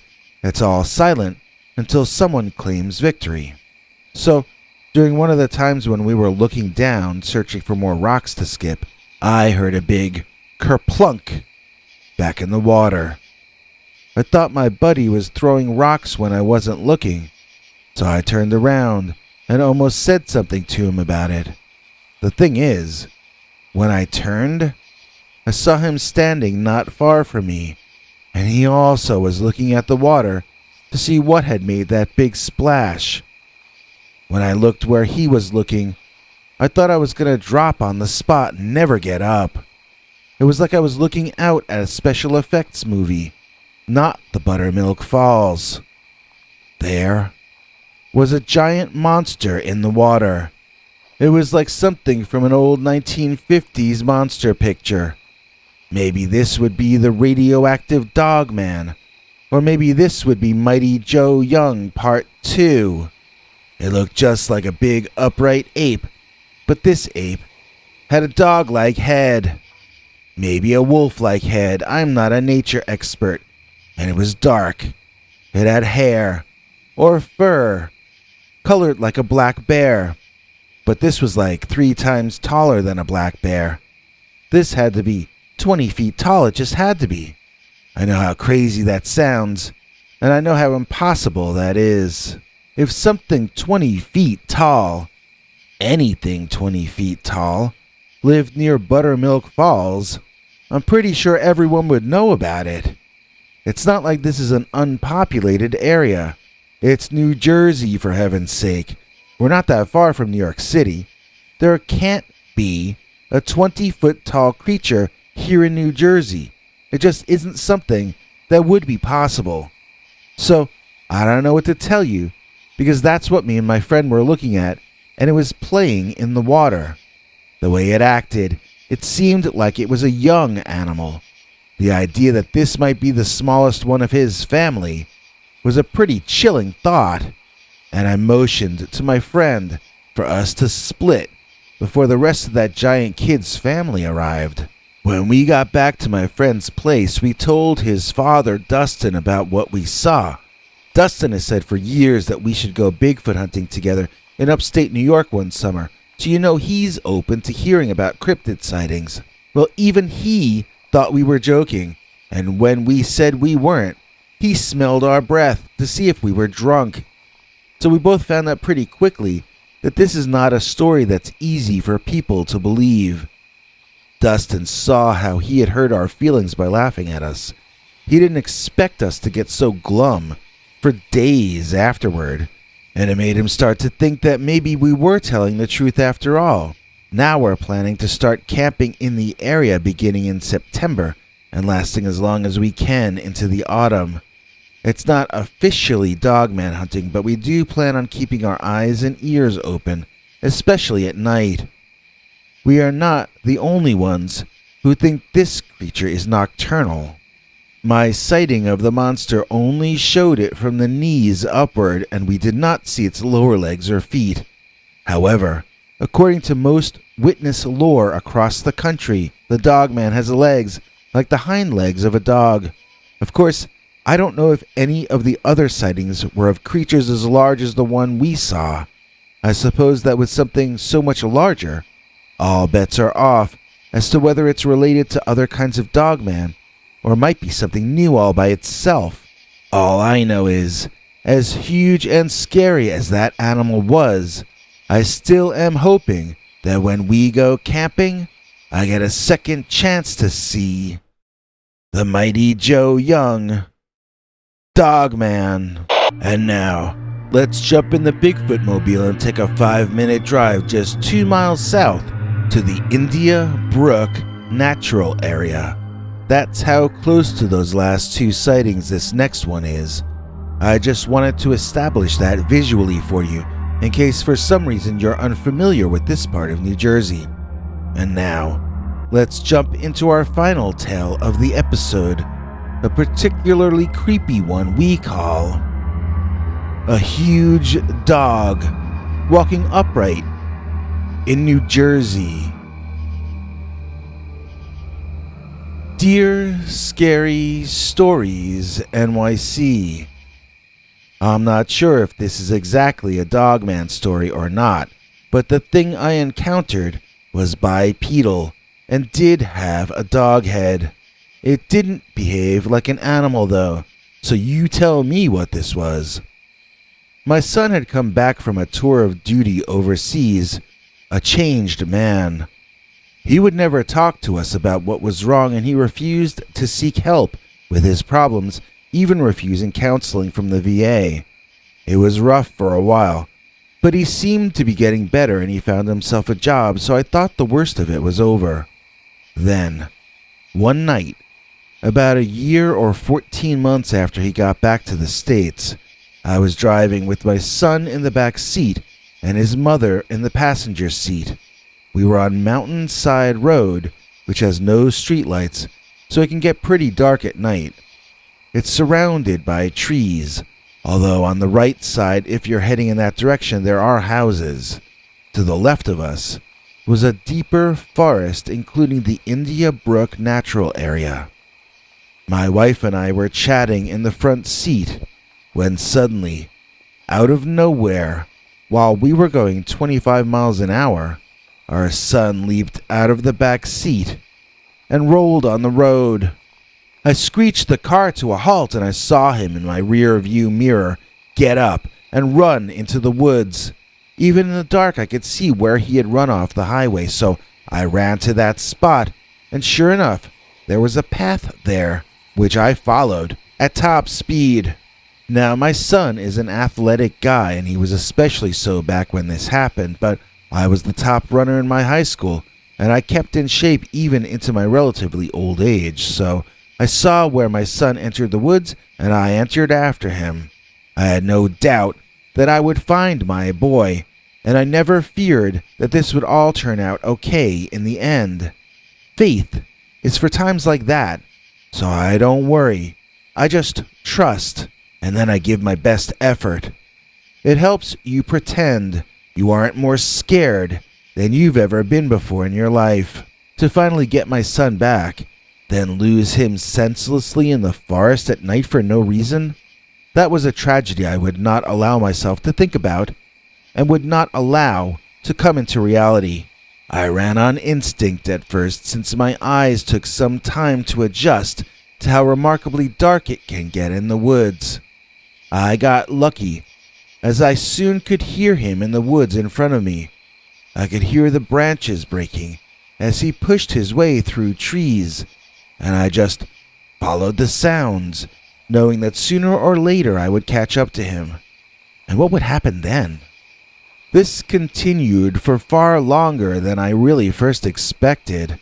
I remember sweating so much that it was dripping off of me, and the mosquitoes were biting me everywhere.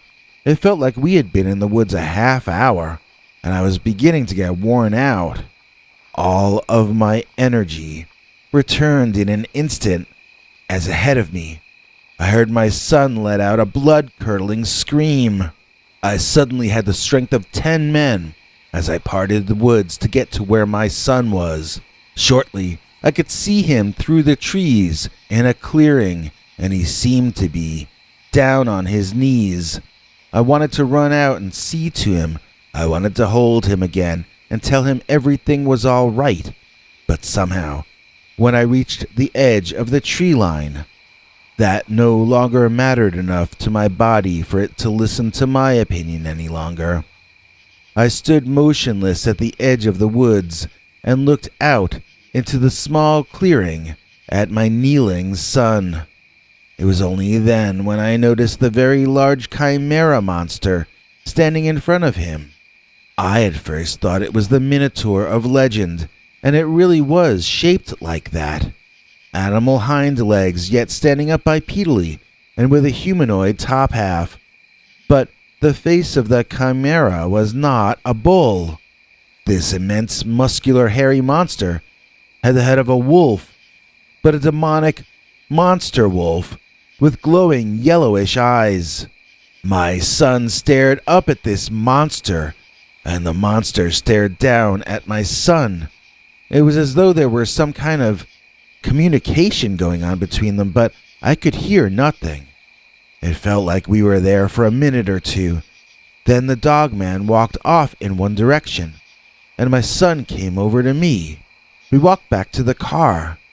There, we found my wife asleep in the passenger seat, and when I turned the radio on, I discovered that we had been in that forest for over 3 hours.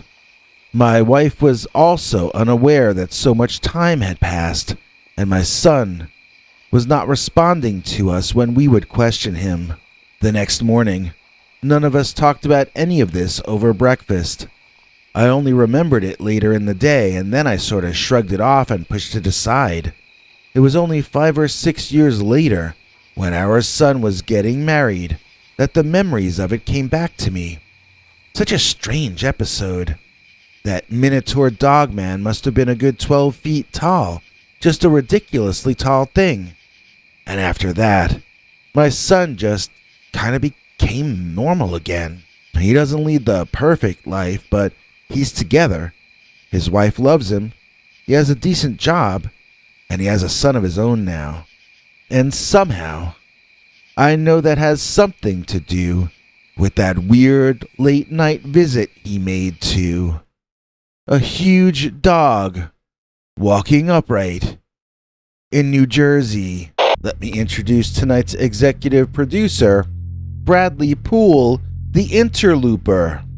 Bradley Poole, king of cool. He cannot be played a fool. Try to use him as a tool, and he will take your butt to school. Thanks, interlooper. We couldn't do it without badass individuals like yourself. I hope you're enjoying the secret, uncensored Sunday night stories that only channel members get to hear, as well as the over 10 hours of scary, uncensored Dogman stories far too wild to tell on this channel. The Toledo Mudhens Dogmen. Dear Scary Stories NYC, as you can tell from my title, I live in Ohio. This story did not take place during a Toledo Mudhens baseball game. It took place on the way driving home from one. This wasn't just a sighting of a dogman. This was a sighting of what appeared to be an entire convention of them. This happened 4 years ago when baseball was still played in front of humans and not cardboard cutouts. We had gone to see the legendary minor league team, the Toledo Mudhens, who play in urban, downtown Toledo, Ohio. Our first stop on our way home was going to have to be Pettisville, where my sister Ann's friend lived. I don't remember the friend's name. This was a pretty long time ago. I remember I was driving us home on Ohio 64, which has trees on both sides of the highway. Everyone was in a good mood because the Mudhens had won the game, racing out onto the road as though he were being followed by his worst enemy. There came a big, hairy man with the most terrifying face I had ever seen. I screamed when I saw it. It was like a human face, but stretched over a dog's skull. I don't know if that makes any sense, but it was shaped like a dog, yet clearly a fur-covered human. Or it was both, you could say.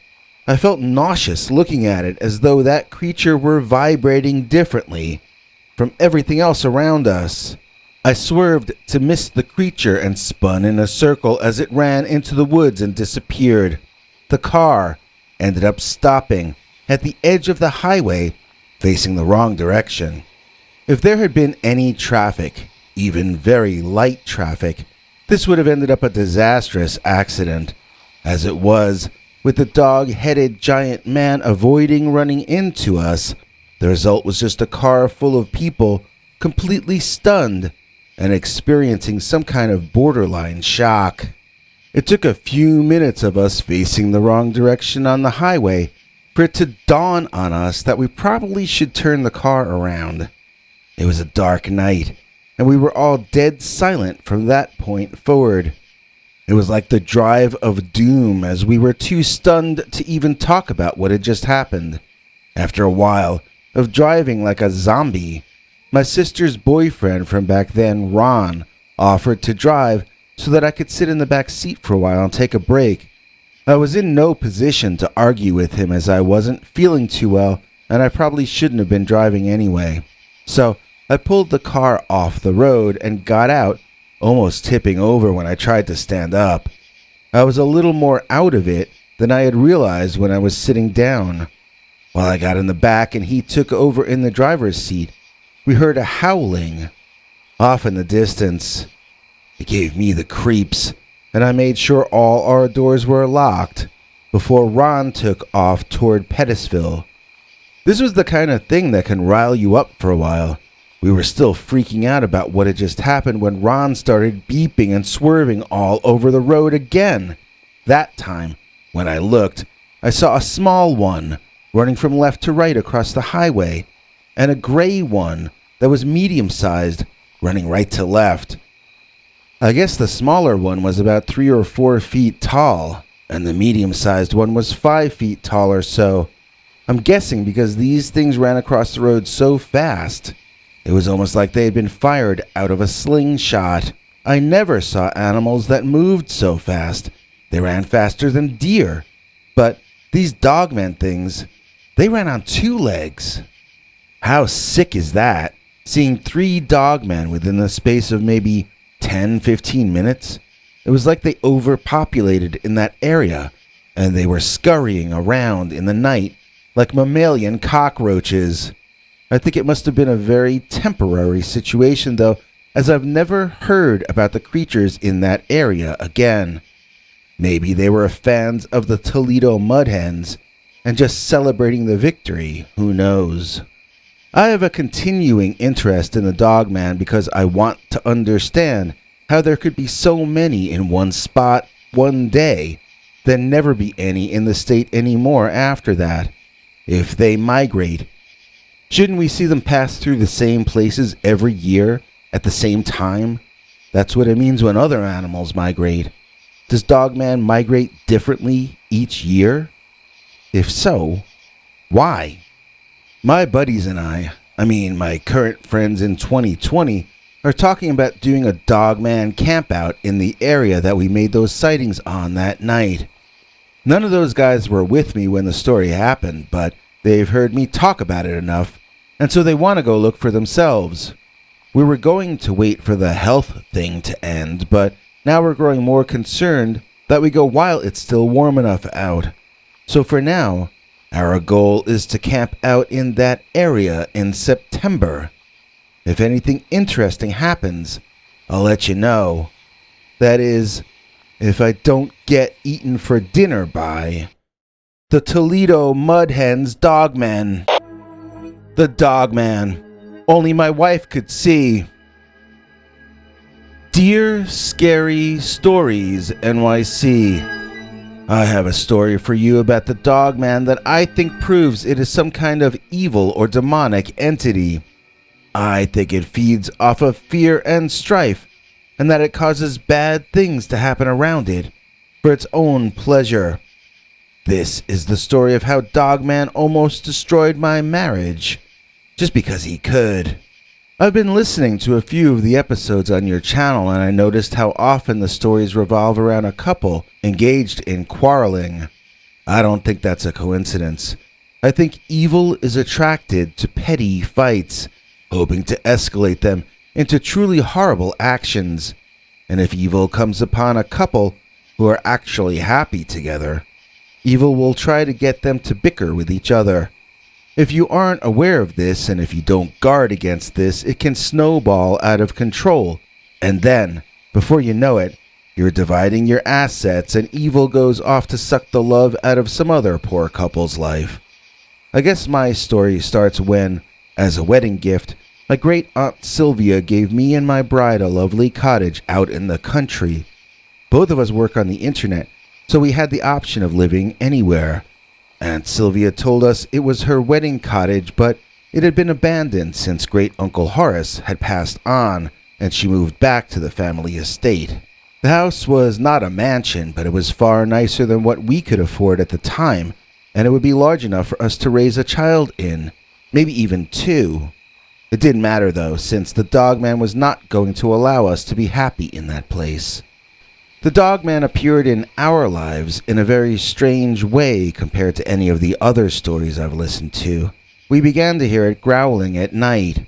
It sounded as though it were coming from outside the bedroom window at first, although I couldn't see anything out there. It was a very loud sound of a large animal growling, and it sounded like it was coming from above my head.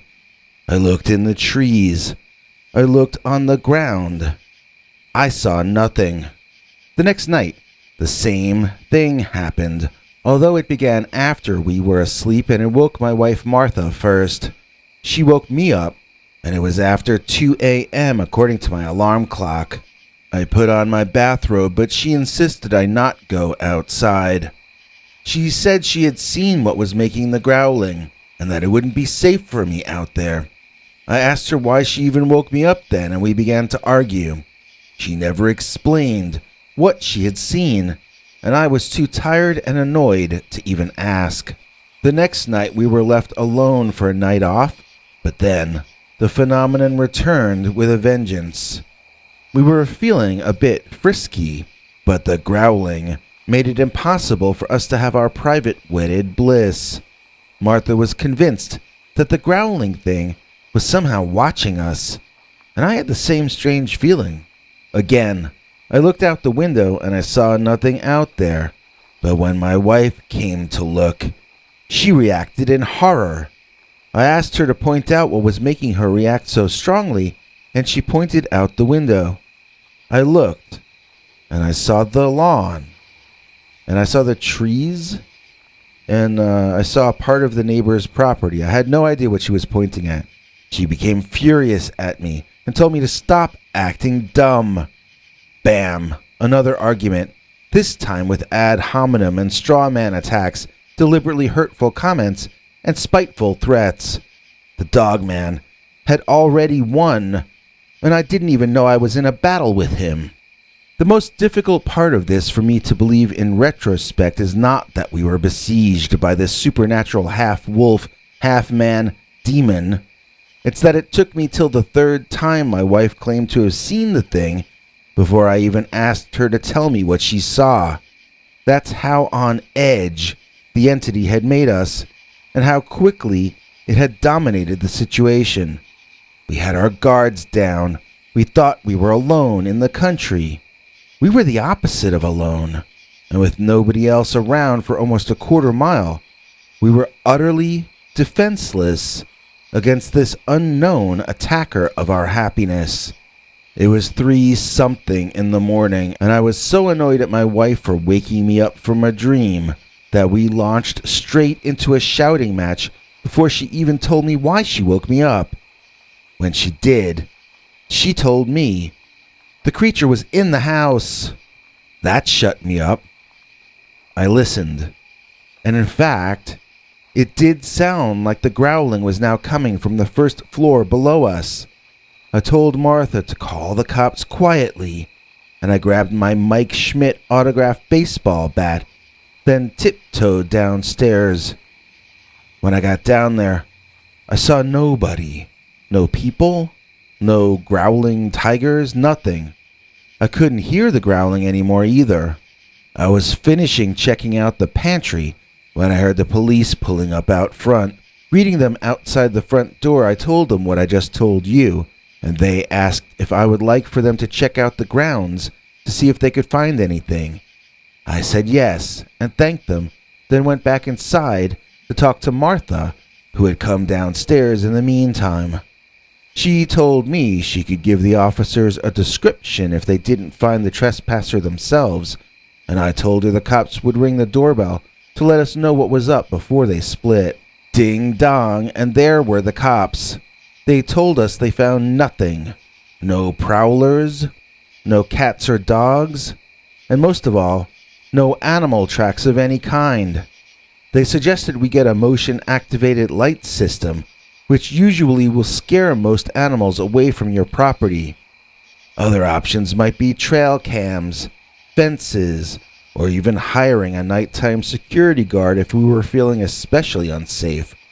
I asked my wife to tell us all what she had seen when she looked out the window, since by this point I was very curious as to what was causing all of this. My wife Martha, with a serious expression on her face, informed us all with utmost sincerity that it was a werewolf that was doing this to us.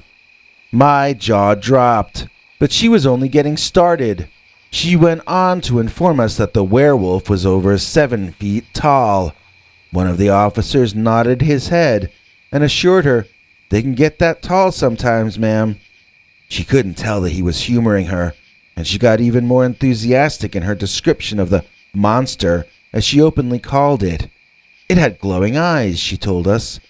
"Glowing eyes? My oh my," said one of the officers encouragingly. "It had clawed hands, too, and teeth, like those of an alligator," she told us, and then described its fur as being rough and coarse, like that of a squirrel. I've never pet a squirrel. I have no idea what their fur feels like, but I remember she specifically said squirrel.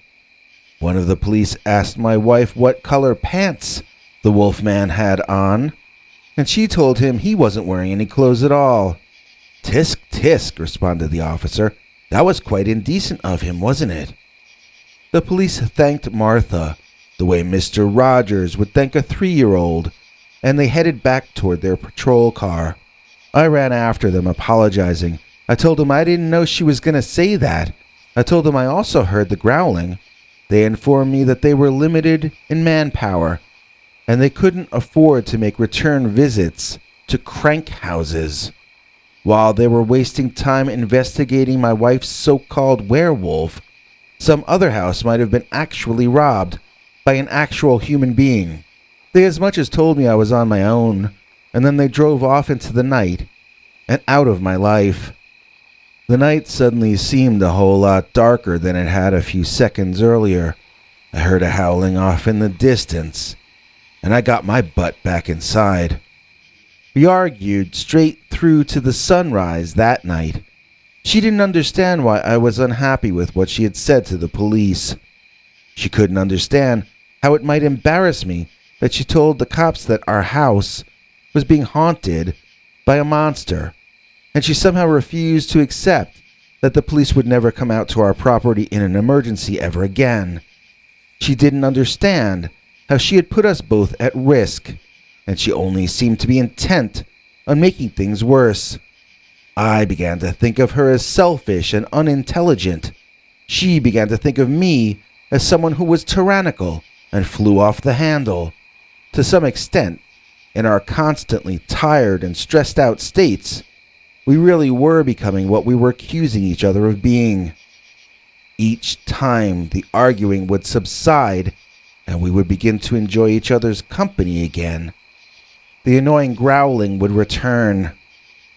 One night, Martha woke me up and told me that the monster was in our bedroom. In fact, I could hear the growling coming from the closet. I didn't want to go in that closet. I wanted to leave the room, lock it up from the outside, then go sleep downstairs. In the morning, we could call Animal Control and let them figure out what to do with the creature. At least Animal Control didn't already have us on the crank list. The problem with my plan was that our closet door was right next to our bedroom door.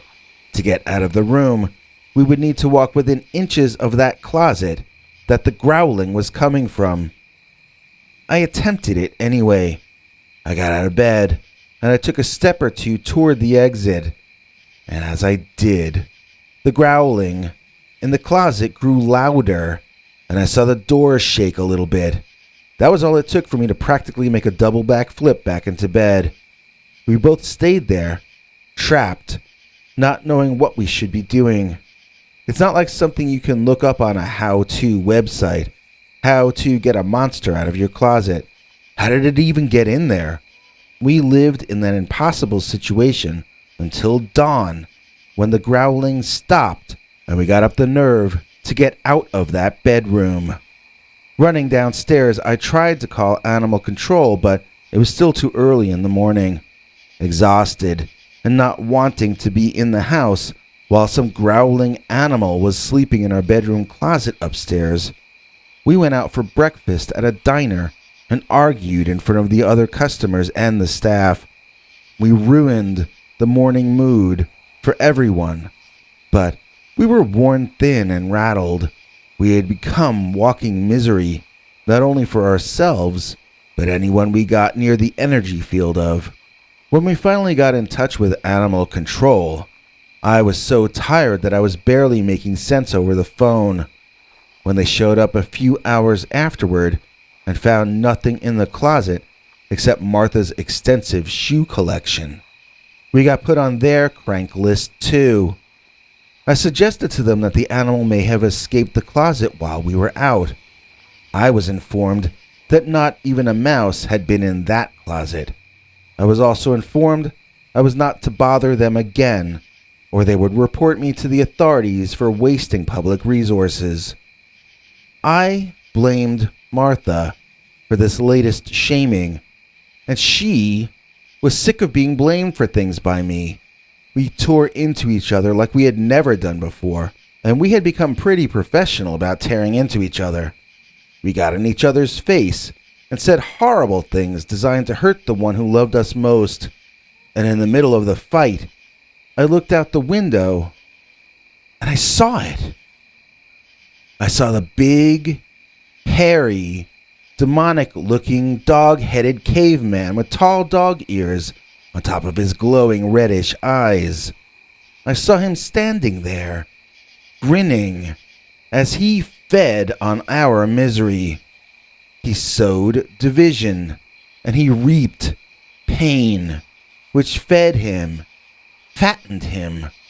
I saw him in that instant, hideous in the daylight, patches of fur missing, revealing boils and discolorations on his diseased demon skin. This was the Dogman. This was the werewolf that my wife blamed for our haunting. This was the Dogman who was responsible for our misery. When it could see that I was seeing it, that filthy canine beast stopped grinning. Then I watched as it blinked out. It just turned itself off and I couldn't see it any longer. It was still there, or at least it was still somewhere, but it had cloaked itself from me again, so it was letting my wife see it, but not me, knowing that would cause us to mistrust each other and doubt each other's sanity. So it had done everything it had done as part of an overall strategy. We were clearly not the first couple whose lives it had ruined. This creature was in its business long enough to have theories about human behavior. Maybe it was part of a species who had been doing this so long that the theories might have become hardwired into them and were now instinctual. Maybe we were up against something that was a lot bigger than the both of us. After I finally saw what my wife had been describing, I felt deep empathy for what she'd been going through. That second or two of witnessing that foul, red-eyed mind vermin allowed me to see things from Martha's point of view. We moved into a motel that night, and we got ourselves an apartment in a nearby city before the next month started. Lately, with the health problem making it hard to travel or do much of anything, Martha and I have sometimes started to bicker with each other about it. Being stuck in our apartment building, all these other people around that we're trying to avoid getting close to, no movie theaters, etc., etc. But we're fortunate because we have the horrible memories of the Dogman out in the country to remind us to be grateful for what we do have. We've got to remember to empathize with each other. Think of how the other feels before snapping at them. Otherwise, it will end up just as bad as it was when we were being haunted by the Dogman. Only my wife could see. Today's executive producer is Catherine Hamilton. You just cannot make the scene without inviting Catherine.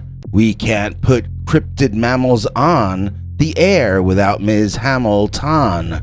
We can all thank Catherine Hamilton for her contributions keeping us on the air. If you would like to be counted with the brave and the noble and the strong, like Catherine Hamilton, just join our paid subscribers club at peterbernard.com or become a channel member by clicking the join link below. Today we've got a very unique kind of narrative submitted to us recently by yet another individual who would prefer to remain anonymous. This fellow has one of the wildest stories I've ever heard. He claims his inventor-scientist parents combined chemistry with the occult and figured out a way to give themselves lycanthropy. Translated into everyday English, this guy claims he was raised by werewolves. But before we jump into that, I'm excited to thank today's executive producer, Linda Hagler. Rather than compose a poem for Ms. H, I am going to defer to a famous 20th century poet from the other side of the pond who once wrote, and I quote, "La, la, la, la, la, la, lovely Linda, with the lovely flowers in her hair." And he goes on to say, "La, la, la, la, la, la, lovely Linda, with the lovely flowers in her hair." How could I have said anything better than that? And if you would like to have poems written about you by 20th century rock stars, all you have to do is join our paid subscribers club at peterbernard.com or become a channel member by clicking the join link below. It'll gain you access to over 10 hours of scary, uncensored Dogman stories far too wild to tell on this channel.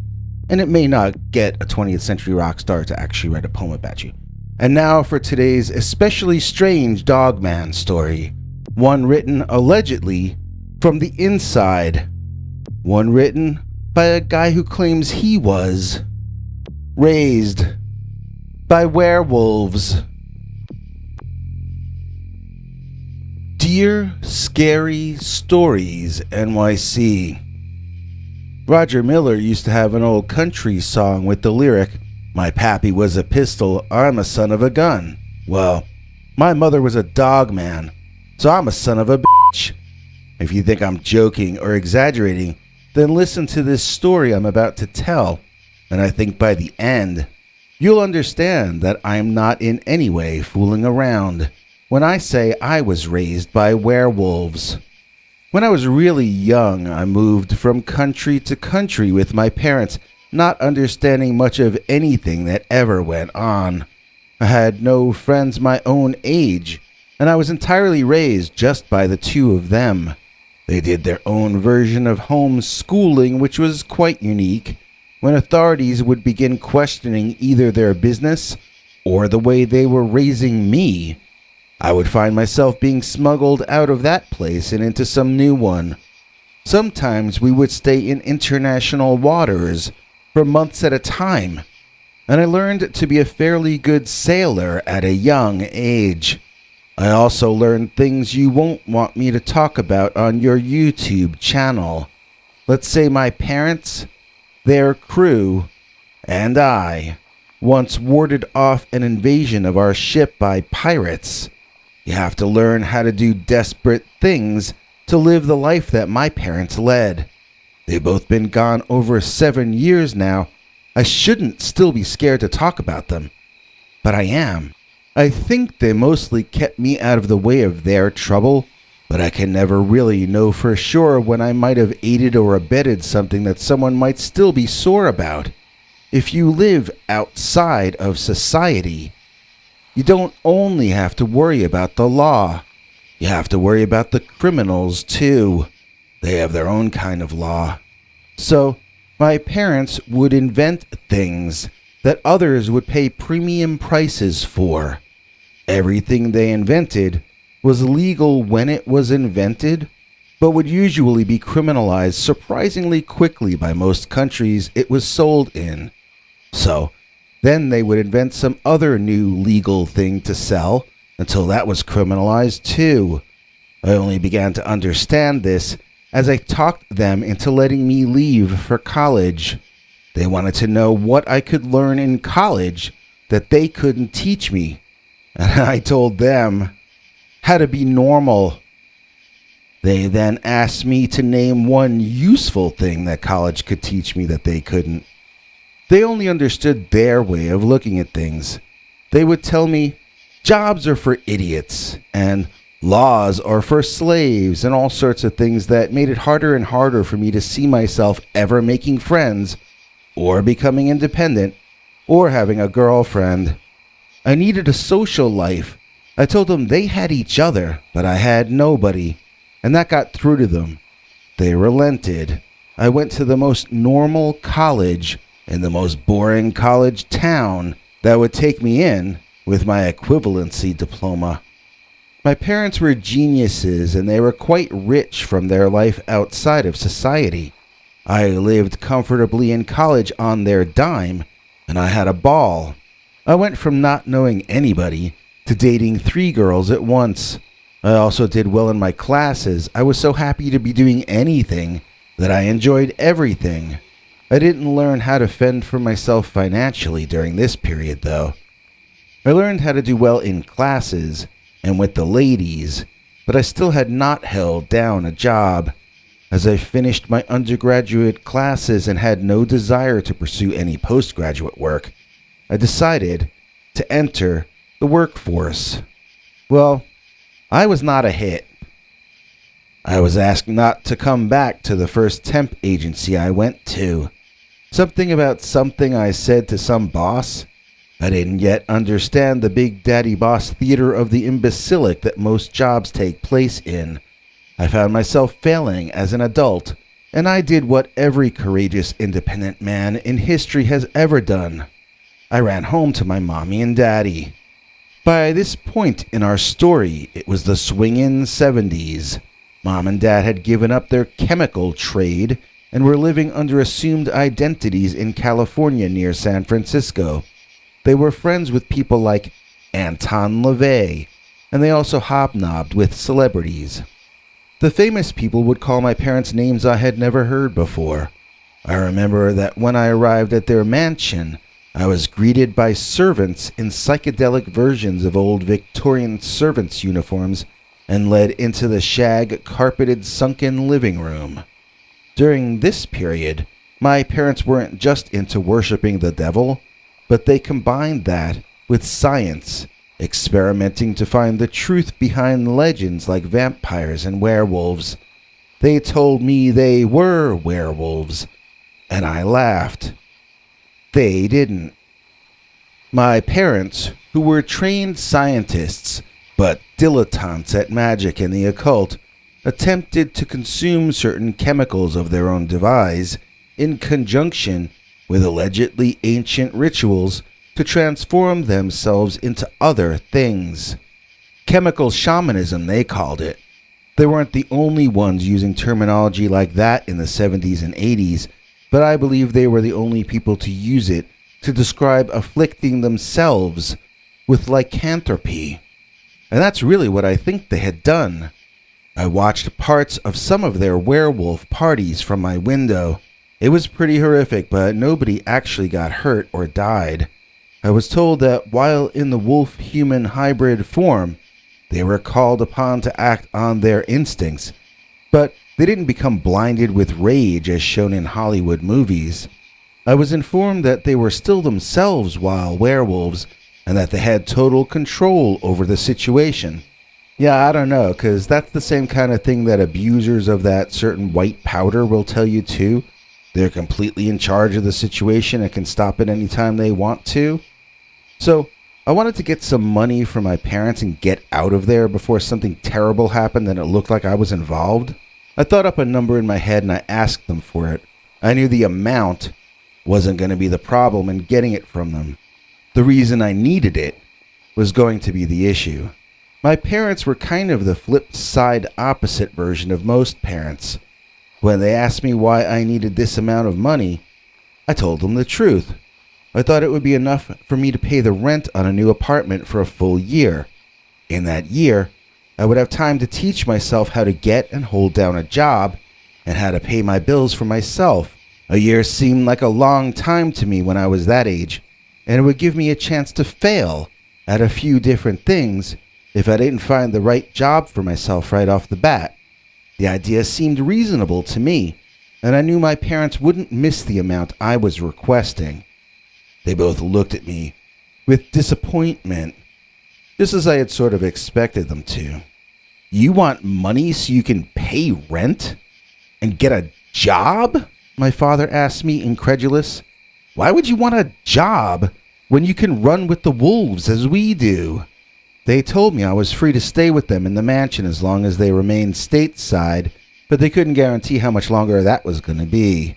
If I wanted them to give me a grant or a loan, I was going to have to come up with a better pitch than, I want to become normal. In other words, their son could either live in the basement or go out and become someone great, but their son having a normal job or a normal life, that would be a great disappointment to my parents. I stayed in that mansion for over a month. I don't remember exactly how long. I kept trying to come up with a pitch that they would go for that I could actually follow through with. It's hard to satisfy international supervillain mad scientist parents. Oh, I forgot to mention that they were by then werewolves as well. If I had pitched them the idea of staging a coup of some dictatorship somewhere, they'd have given me double what I asked for. If I asked for them to pay for me to get job counseling, forget it, they disown me. So, I'll tell you what I remember about their lycanthropy. The period did not last forever, for reasons I will get around to if I don't forget. This mansion was built next to a stream that would only come up to your ankles. It had huge boulders in the stream, gleaming in the sun and sparkling in the moonlight at night. I don't know what kind of rock they were made out of, but they were grayish white, with little sparkly parts that reflected light. I don't know if they were there naturally or if my parents had imported them and placed them there, but they seemed to be placed randomly as far as I could tell. They might have been natural to the area, I never asked.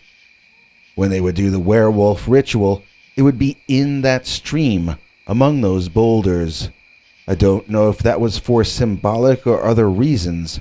My parents were big on the idea that nothing in a real magical ceremony is truly there just for symbolic reasons. Every sound, action, tool, or intention is supposed to be part of the technology used to change the reality that you're living in. For this reason, I wonder if there was something in those large boulders and the flowing water that helped cause the transformation to happen. Somehow, I think the rocks and the water were part of what might almost be thought of as a machine. I had a good view of the boulders in the stream from my bedroom. I watched several of the ceremonies. One of them even had a famous California politician participating. I won't name names, in case he or she is still alive. That's because I want to stay alive too. Not that I expect that individual is still a werewolf into old age. I suppose it's not impossible, but it seems unlikely. So, what I saw, and what I can tell you firsthand about the kind of lycanthropy that my parents inflicted on people foolish enough to trust them, is mainly about the transformation ceremony itself. Now, I know that inside the house, before heading out to the ceremony, each of the participants were given something by my parents. I do not know the substance itself, and I do not know the means of administering it either. It's possible that the chemical compound in their system was the only thing needed to cause the transformation. It's possible that the ceremony was just window dressing. If so, though, it would go against everything I ever heard either of my parents saying about magic, which they viewed as another kind of science. They expected their generation to fully decipher ancient magic and to combine it with science. They told me their generation would be the first to live forever. I put that on their tombstone when they passed. Our generation will be the first to live forever. I'm not sure if that's what they would have wanted, but I paid for it out of my own pocket, since at the time of their passing, they appeared to have no wealth whatsoever.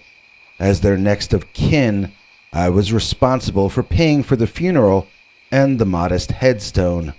It set me back a big ways and led to major arguments with my wife until we got back on our feet again. Funerals are not cheap, especially when you have to go into debt to finance them, but that's a different story. Where was I? Oh, right, the transformation ceremony. There would be some chanting in the beginning, like a call and response sort of thing.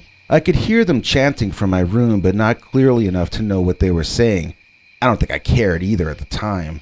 The chanting wasn't for too long, I don't think. As soon they seemed to stop and stand there as a repeating drum beat played. I don't know where the drummer was. I looked around and I never saw him. I guess it might have been a pre-recorded drum, but if so, I don't know where the recording was being played from either because I didn't see speakers. The participants would dance in different ways from each other. The closest thing I could compare it to would be the dancing in voodoo rituals when the Loas inhabit the dancers. Only these people had no ability to move with the music. They seemed to twitch and writhe more than dance. But after a while, one by one, they would fall into the water and begin tearing their clothing off, screaming and screeching like a bunch of crazy people. The first time I saw this, I rolled my eyes, expecting some kind of California orgy to ensue next outside my bedroom window. That was not what happened.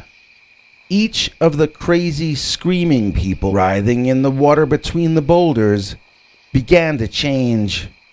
I was genuinely impressed as they literally grew snouts and literally grew thick, bushy fur and physically became different than they had been before.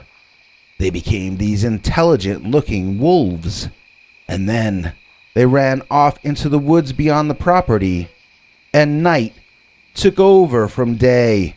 To be clear, these were bipedal human people who became quadrupedal, wolf-like beasts.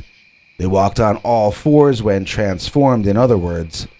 I never went to any of these ceremonies. I only viewed them from my window on the second floor and probably over 200 feet away from the stream. I can't answer questions for you like, did the werewolves have hands or paws? I can tell you that they all kept the same color hair they had when they were humans. Well, except for this one blonde-haired lady whose fur came in brown with gray streaks in it. I did not witness the dogmen or werewolves performing any violent actions. After the transformation, in fact, they romped around like puppies, celebrating playfully before each eventually charged off in their own direction into the woods for their evening hunt. Did my parents really rediscover and update something ancient as they claimed? Or was this some new kind of affliction that they brought into the world? Because although the participants at first reported the experience as freeing, constant weekly repetition of these rituals began to affect some people adversely. Some of them felt the need to transform more frequently. Others began transforming randomly, at times when they had not planned to do so. Even though they were not driven to perform mad violence as the werewolves in Hollywood movies are, it was still probably an incredibly inconvenient thing to suddenly find yourself a giant saber-toothed wolf creature when you had a business meeting planned. I heard that one person changed and never changed back. My parents refused to confirm or deny that story, so I think it was real. The more they did it, the less it was science. The more they did it, the less it was an occult ritual. The more they did it, the more it became an addiction. It became unhealthy. It became immoral. It became degrading. It became wrong. I needed to get out of that house. The place was making me feel cold inside. It became easier to lie every day. I told my parents I needed an amount of money I thought would last me a lifetime back then in 1970 whatever. I said the money was to pay for a scheme to entrap all the politicians my parents hated in sex scandals. They gave me a list of all the politicians they wanted me to target. I threw it out, and I bought myself a house in the most boring, normal town I could find, one that I hoped my parents would never want to visit me in. Discovering that what seems like a whole lot of money when you're living with your parents doesn't stretch too far when you have to pay for home repairs yourself, I began my career in the food service industry. That's where I met my wife. These days, we each manage a separate chain restaurant near where we live, and we're both happy. The house has been paid for since before I even met her, and we worked all these years basically for food money and the upkeep of the house. We never did have children, but we've had a happy and contented life. As I mentioned earlier, our only really rough patch was when we had to go through our savings and then some to put my werewolf parents in the ground. I literally cannot get into that story. I might get myself in trouble for talking about it. Suffice to say, they were doing something they shouldn't have been doing. Once again. Then they offended someone with these actions. And then they both passed away of natural causes at the same moment as each other. Sure, what isn't natural about that? I wonder if their wealth is still out there hidden somewhere, or if it was taken in the same way they were. You know, naturally. I know they couldn't have actually been broke when they went. One time, while we were sacrificing to pay off the funeral, my wife got frustrated and referred to my parents in anger as vampires and werewolves. I had never told her about any of this, and so my eyes went quite wide. She had never heard of any of the things my parents had done, and yet she somehow deep down knew the truth. And the truth is that I was raised by werewolves. Thanks for watching till the end. If you liked what you saw, please consider clicking like on the video or sharing it. You can become a channel member by clicking the join link below. Then you can check our community page to find the links to 10 hours or more of secret, uncensored Dogman stories too wild to be told on this channel. Your other option is to join our paid subscribers club at peterbernard.com. That's Peter's homemade club, where he will personally email you the links as well as occasional secret club messages. You may also be included as an executive producer in a future episode. You have a scary experience you want to tell us about? You can email us at scarystoriesnyc@gmail.com, or else call our Scary Stories voicemail hotline at 804-LESS-SCARY. The machine cuts off every few minutes, so if you have a long story, please keep calling back and we'll piece it together later on. Good night, and have a scary tomorrow.